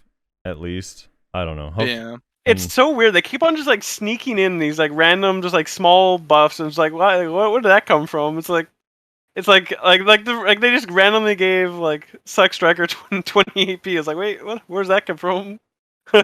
Yeah. Well, that's the funny thing too, is because they took it off of the Musa shout, so every Musa feels like they actually physically moved it from that and put it on Striker, which is how it works. Yeah, I know, and I hopefully they revert some of the crit nerfs to DK. That was completely unnecessary for their PvE. So random. If it was like, oh shit, this shit is actually nuts, and then they did it, then maybe if it was like on live server, it's like, oh, by the way, Suck DK is the best grinder in the game by far, so we have to nerf some of the stuff. Then it'd be like, all right, that makes sense, but it's like not at all the case. So I don't know. It's super weird to nerf the crit on that many abilities. Yeah, and maybe they have a god Suck DK grinder in there, and then he was just popping off compared to everyone else. Yeah, their tester. Yeah. They're in-house. They're like they're in-house Suck DK as a gamer, and just maybe they had a weapon for a full hour. Centaur over Orkinrad for hybrid builds? Well, they do different things. Orkinrad is just like, you have to think of Orkinrad as like a narc earring for evasion people. It's just a really good belt that gives really good stats, and it's very cheap for what it is, but it's never the best in slot. Hmm. And then Centaur is just for being for putting more hybrid on. I'm just going deeper into it. Yeah. All right, Rose, close this out. What you got? What? We got comments. What do you mean? Oh, yeah, what we comments. Shit, I forgot. Yeah, Dude, what are it's you been a doing? while. I forgot about the comments. Yeah, dude, Frosty forgot how to podcast. It's been a minute, dude. We didn't have one. I forgot about the comments. Oh shit. All right. Hold on, let me bring these out, dude. Let me bring these We up. did have comments last time. It's just we speed ran through them because the tournament came on late in the podcast, and there are quite a few comments that are angry at us for speed running the comments. Oh no. Okay. But Divios, you don't gotta hang around if you don't want to, man. We understand. We're just gonna be reading through last episode's comments. If you want to like hang out and give input on certain questions, feel free to. But also, if you want to dip out, like that's totally chill. I'll hang around. Okay, cool, dude. awesome. Our first commenter is Armin TF. He says Frist, resident sleeper. Also, I haven't gone through these at all, so I don't. There might be. Hold on, let me That's look. our GM. That's our GM, everyone. That's Dude, our GM Frist. Dude, I always make fun. Like I think you've met my friend Bear Divios, but I always laugh. Like Armin is our GM, and he literally was in my chat one day saying that Bear is dog shit, and I was like, "What kind of GM is calling players dog shit?" It's so funny. I don't see any that I need to. I don't see any inappropriate ones. Okay. So I guess we'll find out when we get there. Hopefully there are Well, none. yeah, we'll just deal with them as they come. All right. So Armin says Frist Resident Sleeper. Pirate Poro says Nayashe doing the intro is hilarious. I forgot. It was really fucking funny. Oh shit, Vel's in 22 minutes. All right. I gotta wait. Rez, can you read the next couple real quick, and then I'll take over. Let me just like relog in to go to Vel real quick. I can't keep missing. They're still doing the double drop, right? Is that still going on? Yep. Yes. Okay, let me do that real quick. Last week, I think. Did it? Let's see here. It was. Here we go. I meant this. Alrighty. Yeah, So Armin says, first resident sleeper. Pirate Poro says, Nayashe doing the intro is hilarious. Kenneth Boatwright says, love y'all stuff. Appreciate the support. Lil Pork Chop, the greatest rapper name ever, says, great video, lads. This patch is just Wukong waiting room for me. Looking forward to the Calpheon Ball and your coverage of it. Later, peeps. Yeah, you looking forward to Wukong, Divios? Yeah, that's what I forgot to ask. Do you think they're going to announce a new class at the ball? no, I don't know. I feel like they will, but I also think a lot of people are really upset if they do. So maybe they'll delay it a bit. I think said maybe before they'll already. I think they tease it. Yeah, I could see them teasing it and then releasing it like a month after or something. I do think it's gonna be pretty soon though. I think teaser video, like, you know, one of those fucking, like, you know, 1 minute long videos where it's like you see the landscape and then the guy like shows up and then he uses like 2 abilities and then they're gonna leave us to like theory craft off of those 2 abilities what the rest of their shit does. For sure. Confex says, good job nailing the intro, Nayashe. Nayashe did do a good job. You know, he did his best, and that's all we can ask of him. Gersh K says, what if everyone had split damage between 10 targets and large scale? If you don't hit more than 1 target, the 1 target takes full damage and scaling accordingly to multiple targets. Then people wouldn't get radiation nuked by archers, rangers, and witchards before getting into the fight. Well, rangers and archers already have that on a lot of abilities. Yeah. Just damage has gotten so high that it doesn't matter. Yeah. No says, can we address the elephant in the room, which is that PA only does blanket patches. Not all classes are equal, and some have weaker frontals than others. Therefore, not all classes should have had the S/Q block break mechanic. Yeah, that was the other thing I forgot to get to, Divios, with you, is what's your opinion on the way that works currently on GLabs with a... I think it's, for large scale, it's going to feel pretty bad, but I think it's good for small scale. 1v1, I also think a lot of time won't matter. If you're a real like block class, I don't think your block's really going to break that often unless you're fighting like an archer or something like that, or a Zerker maybe with the new stuff. But I think for small scale, it's going to be good because it'll help. Like in like 3v3, 5v5 type stuff, I think it'll be able to meaningfully like break someone's block without it just being your block's always gone. Because in large scale, your block's just gonna always be gone. Use any frontals, your block's gone. Yeah. The Blachia says, cries in forgotten class. Thanks for even noticing that we are missing on the list. As a shy from the first hour, I start on really thinking the devs want to get rid of us. Since over a year, we've been begging for passives for PvP content, evasion rate, HP, DR. I would even take stamina at this point. But nope, this changed for all classes as it was announced on GLabs last week. Of course, did not do anything with Shy at all and did not even recognize her as a class. Well, thanks BDO, but let's buff Ninja and Kuno even more than have good evasion stats already. Also, it is true about Warrior that he is getting a buff depending on the amount of enemies around him. Because that would be the way to make Shy really tanky for large scale without making her unkillable in 1v1. So it's not that he's tanky when people are around him. It's that he gains a stacking DP buff for the amount of times that his shield gets hit. That's how that functions. Yeah. So, and this is only for Suck Warrior as well. Awaken Warrior doesn't have this. But on Suck Warrior, unless they've changed it, which they could have. It's been a long time since I looked at Suck Warrior. But your when you would Q block, you would gain a stacking DP buff that would increase every time it got hit. So that's how that functions. Adele Monette Rivera says Super Armor plus Block Guard skills should be the only abilities that have the Guard Block debuff.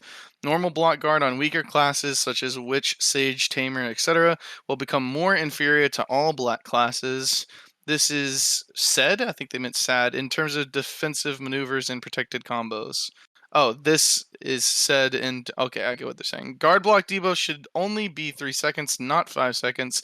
Include reduced stamina recovery for additional punishment. Okay. I mean, yeah, it's weird. I still am of the mind that they misunderstood SA block for all these With S block, yeah. feedback, and they said, "Oh, you guys don't like S block? All right, I guess we'll do something about that." Yeah, like What do you think about reduced stamina recovery as additional punishment? Like when the block breaks, is that what they're saying? I suppose so. Yeah. For like, they're saying for SA blocks only, though, right? Yeah, so they're saying guard block debuff should be 3 seconds and include reduced stamina recovery for additional punishment. That would be I'd stop playing Sage. Like that would be so bad. If it's for everyone, that would be pretty awful. If it's like just for SA block classes, I still don't think that would matter that much. So like for 3 seconds they can't block and they lose stamina. It's like weird. I don't know. Unless they're saying include reduced stamina recovery like while you're blocking or something. I don't know. It's hard to tell what they're trying to say. Bloodwolf says, does the class keep SA when the block breaks or not? Technically, they lose frontal guard, but SA should stay. As a Sorc, I don't mind lingering SA on the opponent. I just want to be able to at least do some damage or pressure them with damage. They shouldn't be CC'd when the block breaks. However, I can't break anyone's block with the R1 AP, so not sure how people break blocks. I've thrown all my skills on a Suck Nova, and the moron just stood and blocked with 10% HP, probably smoking a cig. Oh no. I broke a Suck Nova's block last night. I was impressed. Congrats, dude. It took my entire kit with E-buff, but I did it. They no, they do not retain their SA. So if they're using like a Q block and their block breaks, then no, they can't. They lose all like everything that the block gives. The only time you technically keep SA when your block is broken is when you're using an actual ability that has frontal guard. You still weirdly get frontal SA from the front. Yeah. Not the back. Yeah, frontal SA only. Janeway says, okay, so I'm noticing a pattern. GLabs has an update. Value Pack does a podcast. DK start blaming Frosty in the chat. Strikers suddenly find something else to do. 60% of our time is spent only talking about Musa and Meiwa. PA receives 200 new posts of conflicting player class feedback. Duelists want to be as impactful in Siege as Siege classes, but not lose Duelist strength. Siege classes want to 1v1 like Duelists in a duel for spot, but not lose any large-scale strength. Everyone pretends the Shies aren't giving us side-eye and sharpening their teeth. Lons conspire to change the subject every time grab hitbox is mentioned. Evasion builds save forget class reworks. Let's talk about evasion. And the intern decides that this just ain't worth it and goes out for a drink. Yeah, that sounds about right. That does sound about right. Especially the Duelists want to be as impactful as Siege, but not lose Duelist strength. Siege classes want to be 1v1 like Duelists, but not lose large-scale strength. That is definitely true. You forgot to add, though, under both of those, that the Siege classes don't think the Duelist class should be good in Siege because they're good at dueling, and the Duelist classes don't think that the Siege classes should be good at 1v1 because they're good at Siege. Forgot to add that. They also hate each other. While also still asking, also still asking for being better at Siege. Exactly. Yeah, Witch and Wizard shouldn't be good at 1v1s because I'm good at 1v1s and bad at Siege, but also I shouldn't be bad at Siege. Exactly. Yeah. Methios War says, Nyashi, the best intro. Silver Zico says, yeah, for you is bad. That doesn't mean the passive change is bad. I'm happy that they buffed Kuno evasion passive. I waited so long for that buff. I like the change so much, and so other players do. Pretty sure that if we got DR passive buff, you would be angry and unhappy about the changes, and Hash for me was tanky, have insane damage and debuffs.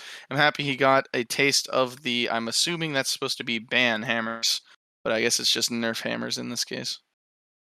Yeah, no, it's Sage. Our hash was definitely super oppressive all over the game right now. Like hashes have just been running rampant, and it's good that they finally got their accuracy nerfed so they could be on par with everyone else. I agree. I haven't really seen that many hashes. I know you're memeing, but I haven't actually. I think a lot of people stopped playing hash when they changed that press E to win button. I've noticed a lot less hashes ever since that nerf, honestly.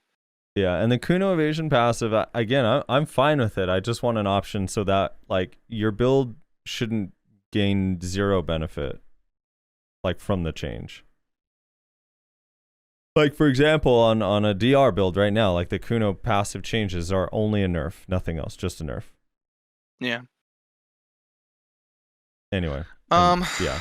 I don't know why hash needed a nerf. Like I can't even remember the last time I've heard someone complain about hash, except for like maybe in 1v1 people complaining about hash grab. That's it.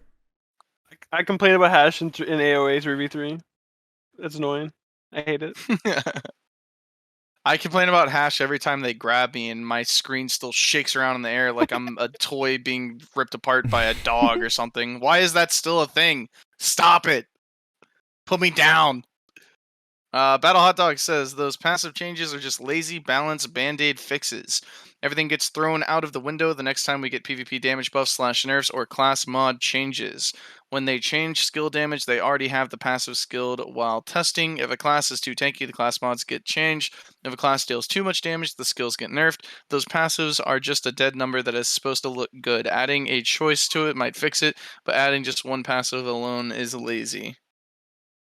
Yeah, no, Battle Hot Dog has a point here because it's like, okay, let's say you add 10% evasion to the passive for hash, right? And then they feel like, oh, hashes are too tanky. Then they just nerf the evasion on like their buff. And then if they're like, well, it doesn't have enough accuracy now, so then they just add accuracy modifiers to the skills.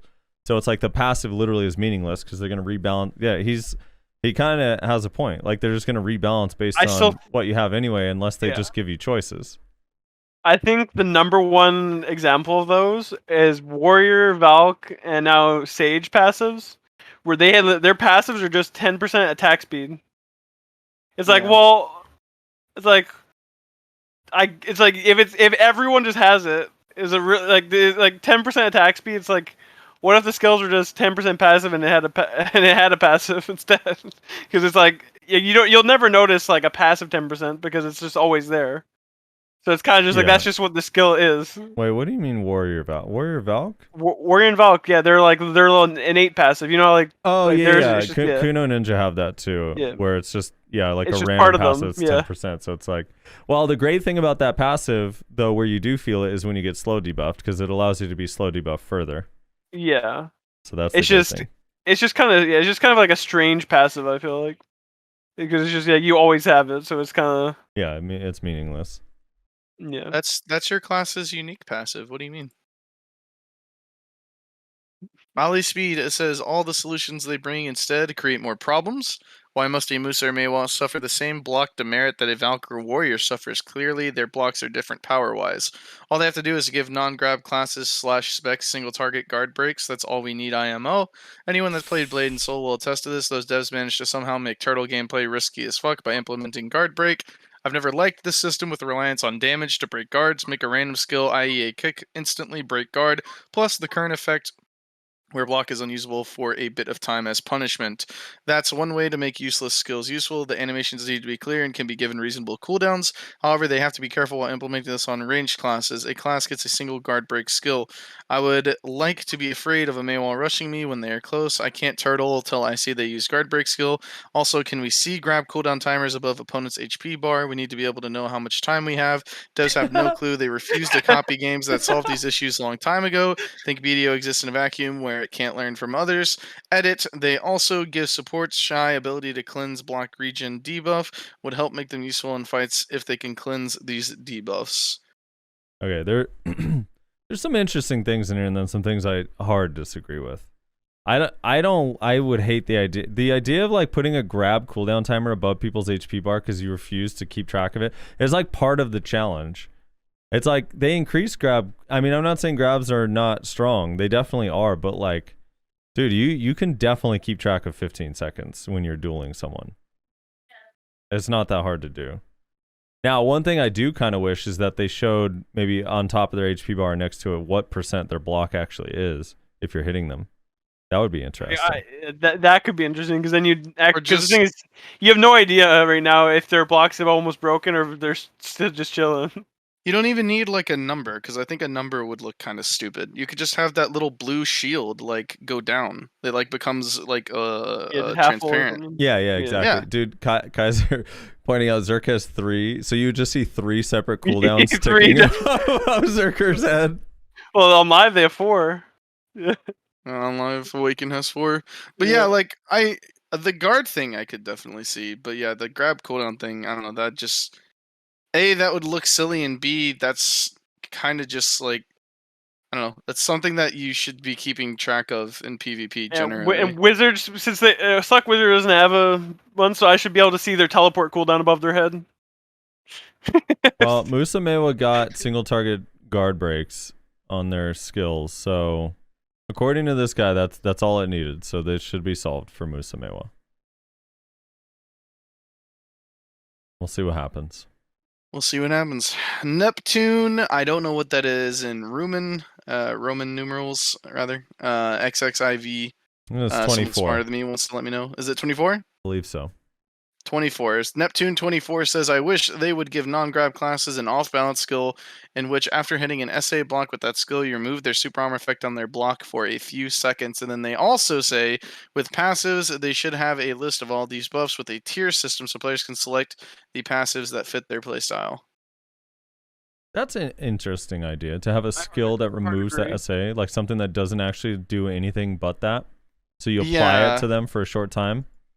That would be interesting. Thing is, there be classes, unless it's on like a very slow, obvious skill, like you're just gonna be sitting there like in like group, and you're just gonna all of a sudden just get CC. You're like, what happened?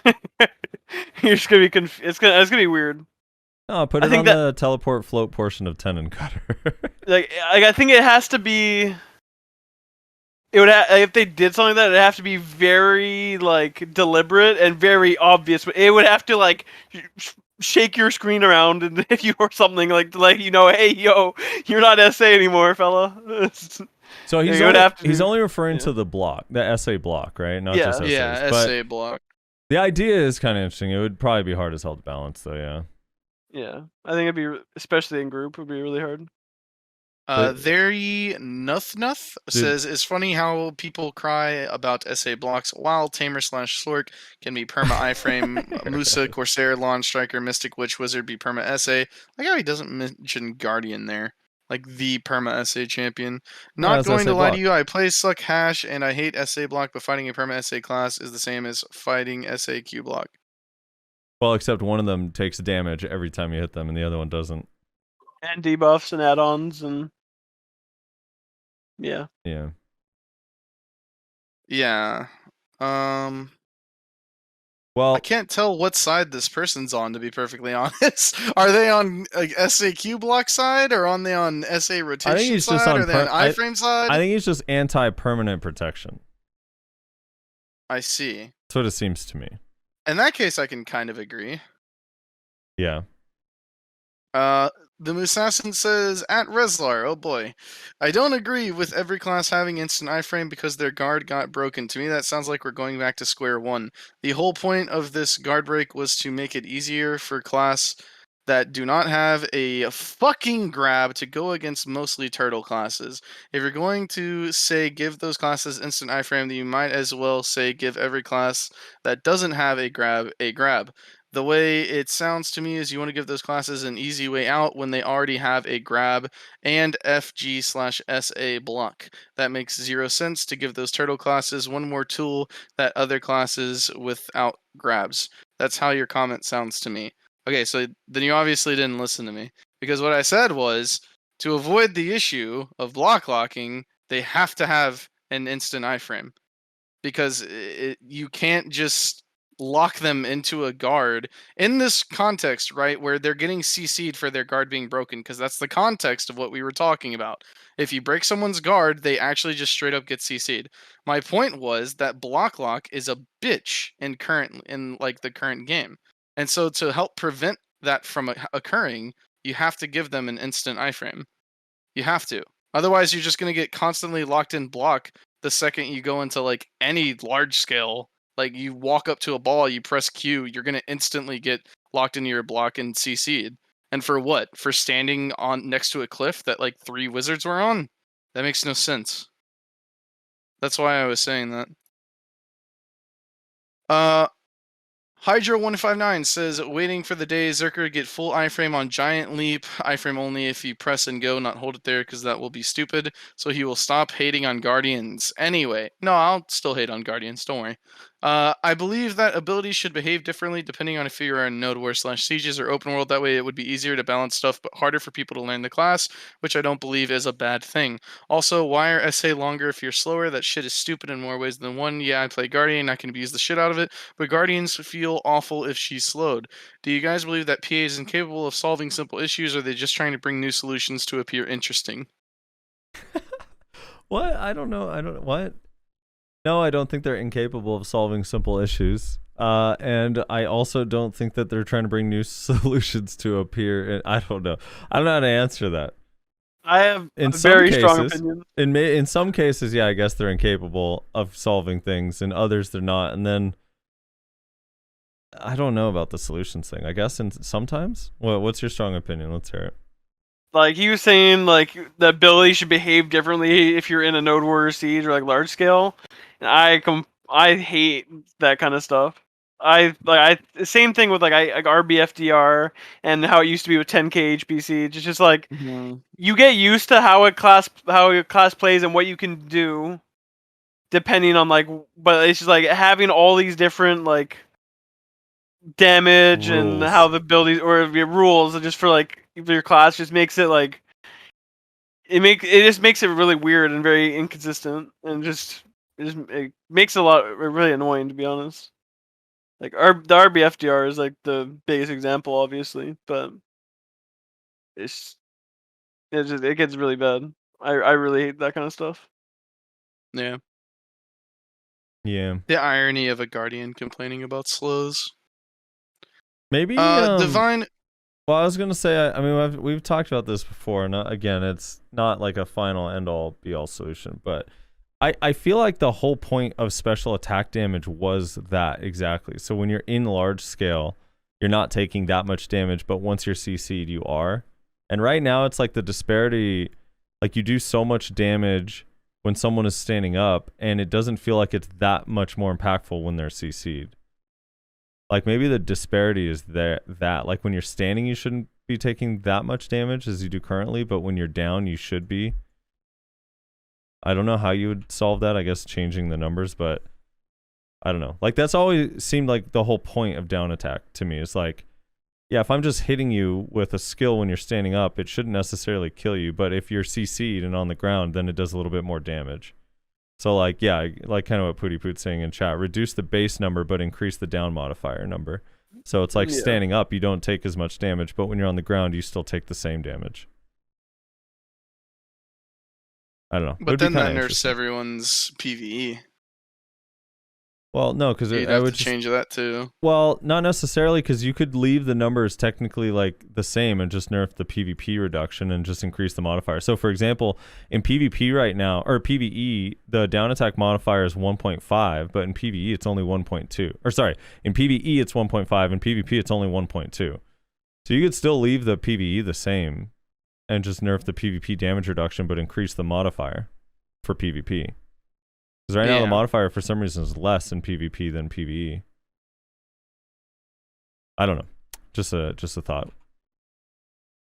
Divine Phoenix says, is Tamer ever going to get some PvE and large scale buffs after 1v1 nerfs to us just like Shies? We get neglected every patch, but we're actual PvP class. Damn, even the Tamers are shitting on Shies. I wonder why it got nerfed while one of the least played classes, and Frosty should make another tier list for classes after the reworks are done. Yeah, so they actually reverted both the stiffen and the knockback thing, and I mean, you guys did get some like the thing is about Tamer that I always find kind of odd is that Tamer is already pretty good in PvE. I think it has the reputation that it's not because for so long it wasn't, But on May 26th, they changed that, and it's actually quite good in PvE, especially especially Succession. And then like just the AoE increases and the cooldown reductions and it still is going to get slightly buffed in PvE as well from the rework. So I don't know. I heard something they fixed Scratch, which was like a big complaint of Tamers. Yeah, so Scratch was no longer stiffening, and they reverted that this patch, and then same thing with Surging Tide. It was no longer knocking back, so they like weren't protected CCs, but now they are again. That's good. At least they got something. I'm Legendary Mike says, I'm not an avid PvPer, but how about putting a timer on all blocks? From the second you start to block, timer starts. Kind of like a second stamina bar. As your block hits, it drops more rapidly. When it breaks, you get staggered long enough to get punished, but to counteract the chance to CC to death, you get a CC immunity for those couple of seconds you're staggered, so you're not instantly dead.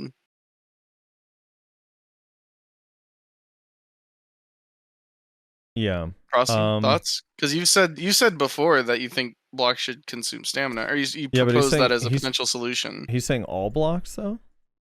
So he's Second you start, saying, block I timer believe starts, he's kinda just like- saying Q buffs. So when it breaks, you get staggered. Oh no, long enough I to guess get he's saying punished. all blocks. No, he's saying all blocks. Yeah, and you get CC immunity. I don't know. I don't know why you would punish normal blocks. Like normal blocks are so easy to break. Yeah. What about if it was just SA, like, because this is essentially you recommended something similar a long time ago, like whenever we first started talking about how to fix SA blocks, I think. Yeah, I don't know. Like I honestly like with how much it's changed now, I don't even know what I would do. It's just yeah, I don't know. Everything is just gonna make everyone mad no matter what you do. That's why they just leave it the same. I mean, it's kind of that's just true. It's kind of Yeah, true. really. It's like, dude, it doesn't. If you like, dude, the way I see people react whenever someone is like, man, you should put like a resource on SA blocks, and then every SA block class comes in is like, oh yeah, so ninjas can just run the whole game. It's always like something like that. So it's just like useless. Yeah.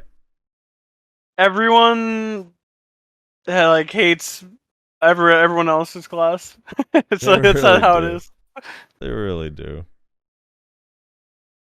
Vesper BR says, Frosty, you mentioned in the video that strikers be in super armor when having S block broke during ebuff, like it's supposed to be a bug, but it actually isn't, because strikers in fact get super armor on movement, walking, or running during ebuff. So when his block breaks, he just keeps moving backwards, maintaining his super armor on movement.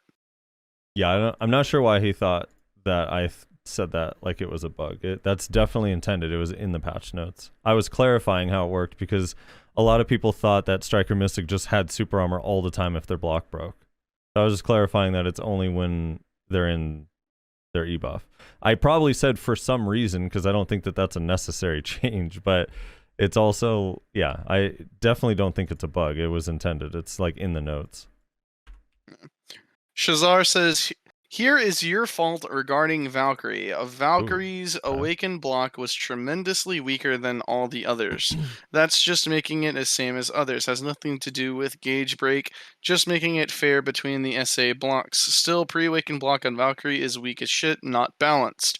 Regarding the whole mechanic, it just makes large fights large fights, large scale, probably meant to be, way too tedious and unfun to play. This mechanic was an attempt and failed for me. I can't see the good for 1v1, especially as Nyashi pointed out, doesn't do much give me the not affected chase. Doesn't do much give me the not affected chase. Oh, I see. Nyashi was saying, don't do this, just give me the slow immune chase, I suppose.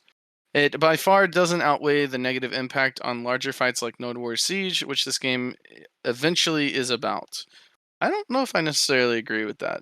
At this point, I am give fucking everyone a grapple and remove all the gauge shit, plus Corsair on top based on resist and gauge class, who comes up with that shit, and then balance the grapples regarding to class, where like some shouldn't have a 6-second cooldown grapple and iframe, into grapple engages, etc., and those with superior iframes, etc., just get long cooldown, very slow animation. So it's basically a 1v1 tool to deal with SA block.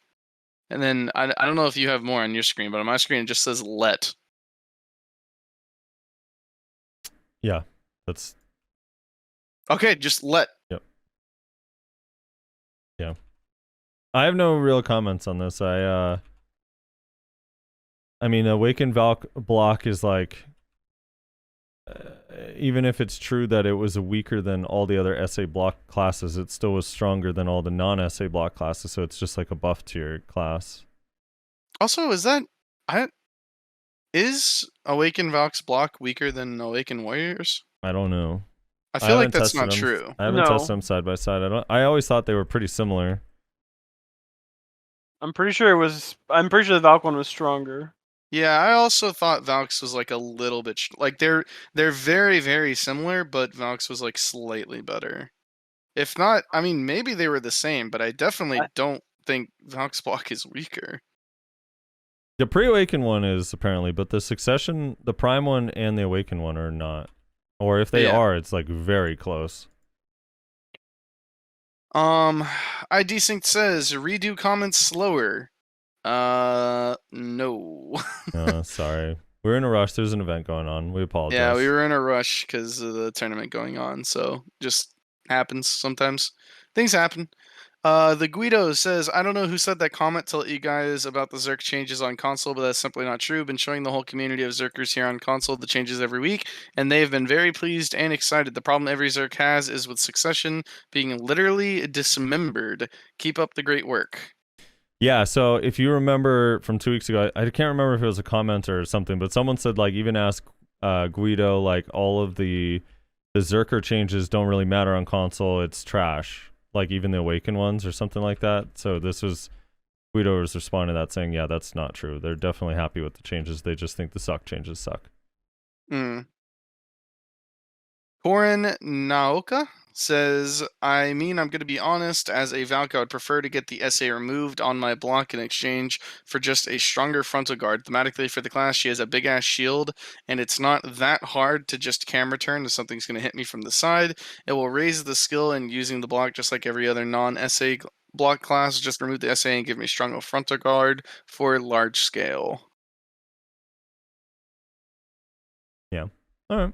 I mean, most Valks would be really pissed to read you say that or hear you say that, but Yeah. I wonder, did we ever tackle the question of should SA blocks exist in the first place? Did we ever even start from that baseline like question? maybe not. I mean, the thing is, you'd have to change a lot of stuff on the kits to remove them entirely. Yeah, you'd have to change a lot. But I mean, I think probably most people would say no, they probably shouldn't exist, but you definitely need a solution to like change some stuff around. Otherwise, it would just be like rough, you know? I don't know. That's a tackle. That's a topic we'll have to tackle another day. Because I don't know if I necessarily agree with that. As a suck striker, how do you feel about it, Divios? About what, SA blocks? Yeah, you're just a suck striker now to me. Hell yeah. Stay off Awakening. I think SA blocks are. I play like Sage, and most of the time I don't really care about most of the people blocking. Like, because I don't really go for them, but like, I still think like the classes they're completely uncatchable because they're like iframing, or moving around at the speed of light, or is way harder to deal with than any of the block classes standing there in SA. Yeah, I always like the thing that Kyriem always brought up that was like the main point is that he like put into a nice little wrapper the problem with it, and it's that in the example of like a Moose or a Meiwa, you basically have to, when trying to get through someone's block, which is incredibly difficult, the person sitting there in the block is recovering stamina. They're just sitting there. A lot of times recovering HP because they also are just potting, and if they turn their camera properly, they're recovering all their cooldowns while the Musa or the Meiwa is blowing everything. They're blowing their stamina, their cooldowns. You know, so it's like there's not The like thing a is- trade-off there. But the thing is, right? You don't have like if you know that's the matchup. What's stopping you from just sitting back and not doing any of that? If he's gonna sit there, why don't you just sit there? Yeah. Then That's- you make him go on you. Yeah, it's more of like a forced stalemate. But the mindset Yeah. of people are that I got to get through that block. I know that's exactly what people think. Yeah. Yeah, if you I can know accept it does make it boring, but like that's literally how like Striker against Musa and Mewa is the most boring fight in the entire game. I've never fought a more. It's a more like it's basically the Striker stand still, lingering super armor, and on live I can't use like half of them because I know the gaps. So I rotate like 4 skills, and the Musa Mewa they like poke in with Dragon Bite every now and again, and then they shoot arrows, and no one does anything, and it basically goes until either I get bored and I use the abilities that can get gapped, and I play aggro, or he plays 2 aggro and he gets grabbed. And other than that, the matchup is a complete stalemate. We both just can't do anything.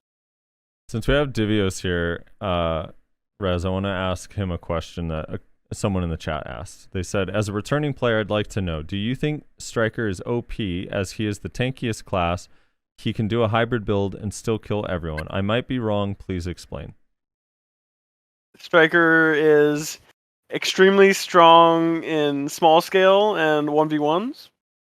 It gets worse at a higher end gear because people start doing more and more damage, and he get like anything capped. Striker feels great to this day. Anything capped, even large scale, it doesn't feel terrible to play a Striker when it's capped. But at higher gear, people do ridiculous amounts of damage, and that tankiness matters less and less as time goes on.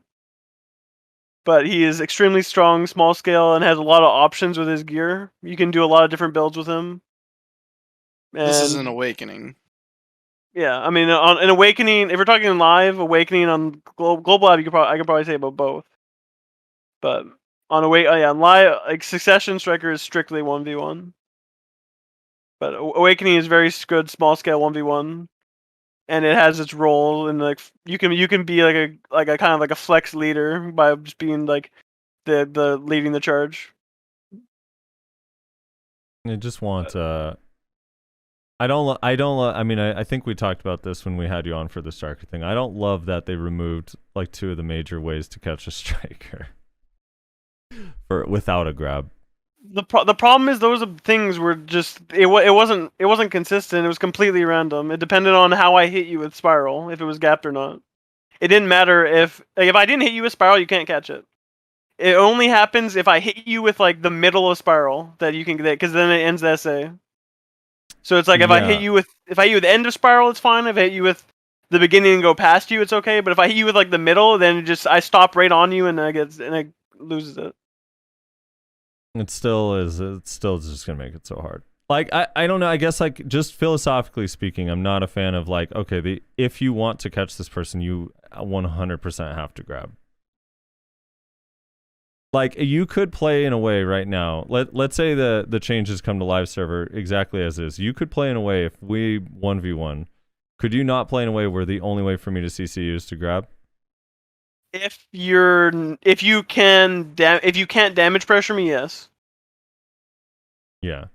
All those matchups fall apart when if I can get chipped in SA. So a lot of it's just standing there. Someone waiting. says Suck Corsair Kek W, but here's the difference though with Suck Corsair is during Suck Corsair rotating all of their protection, they're not throwing out a bunch of CC attempts. That's the other difference. Yeah, they're throwing out damage and slows. Yeah, they're throwing out which is damage better and for slows. group, but in 1v1 it's a lot less. Yeah, like Yeah. I don't know when I see like Suck Corsair going to their whale skills, I'm like, I just sit there and wait for it to be over, or even just eat it sometimes if I have enough health, because it's like it's not going to CC me. Anyway, Rez, you want to go on? This person's an angry person. This is probably one of the ones you're referring to. Yep, we're almost done. Silver Zico says, if you're gonna M&M the comments, please just skip them. All right. In fairness, we only sped through the second half of them because something came up. It was a one-time rare thing. I'm pretty sure we started off normal, didn't we? For the most part. Solomon says if they improve some connections and fix the bugs, Awakening Witch reboot looks really good, not gonna lie. What bothers me is that elementalization still has a bad animation and no improvements made so far. It feels like they gave it intentionally a bad animation from the beginning. It would be like if they gave Kuno the ability Frosty always wanted, but then set the cooldown to 50 seconds. That's just stupid. PA should make the skill good and fun to use like they did with Baptism. And did other classes get any significant changes to pre-awakening, which got almost none, which makes me really sad since I like Stance Swift playstyle. Was low-key hoping it would be improved. I played Awakened Sork and it was super fun. Elementalization is S spacebar, right? I have no Yes. Yeah, they Yes, it is. they It's the definitely movement skill. they definitely improved that skill, and it's actually like that is actually a good skill. This whole like, if you want to fall into the hey, because this skill has SA, it's just a grab magnet. It's like fine, but when you are an actual like decent player and you learn how to use skills that move you and have super armor, you can use them to avoid getting grabbed. Like I was talking with Victors about it too, and dude, like they're like this skill is awesome. Like it helps so much in 1v1 because it's like that little bit of extra like mobility between your teleports.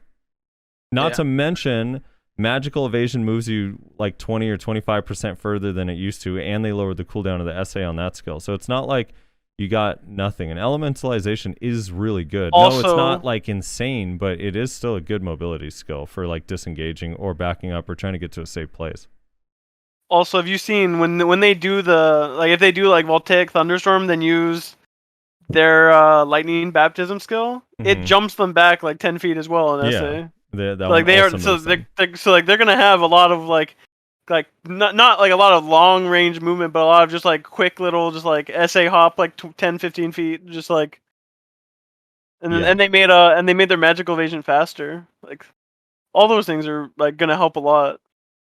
And as for the pre-awaken stuff, like a lot of classes didn't really get a whole lot of like pre-awaken, like significant pre-awaken changes. Some classes did, some didn't.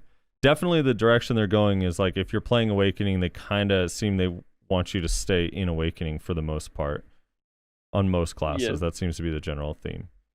Not everyone agrees with that, but I think it's okay. I mean, as long as the skill, like Awakening Witch still has a ton of utility in pre-awakening stuff. It's just like, I don't know.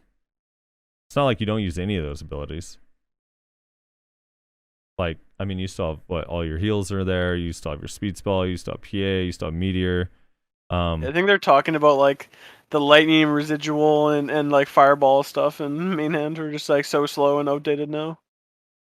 That's what normally people complain about. But like if you made them like fast, at that point you're basically you're like suck almost at that point without the damage. Yeah, it's like almost yeah, you just like almost kind of don't really need them as much since the Awaken kit got so many improvements.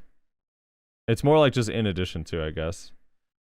Anyway, yeah, every class has a bunch of skills they don't use. that's definitely not unique to casters. All right. Rez, you want to close this out? That's all the comments. That is all the comments. Indeed, indeed.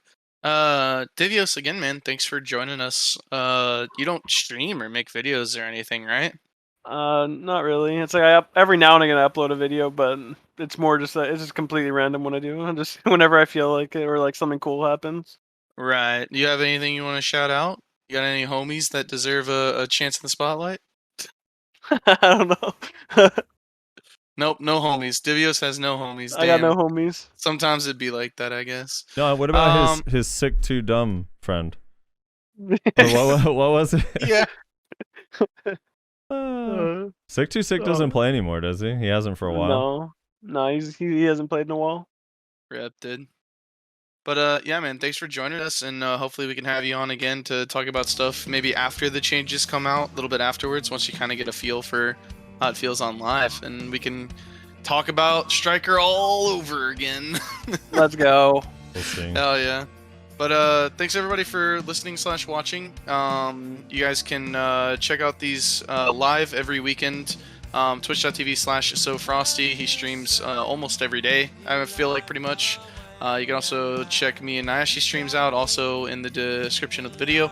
Twitch.tv/notreslar and twitch.tv/Nayashi_NA. Thank you again to the patrons as well as the Twitch subscribers, and we will see everyone next week.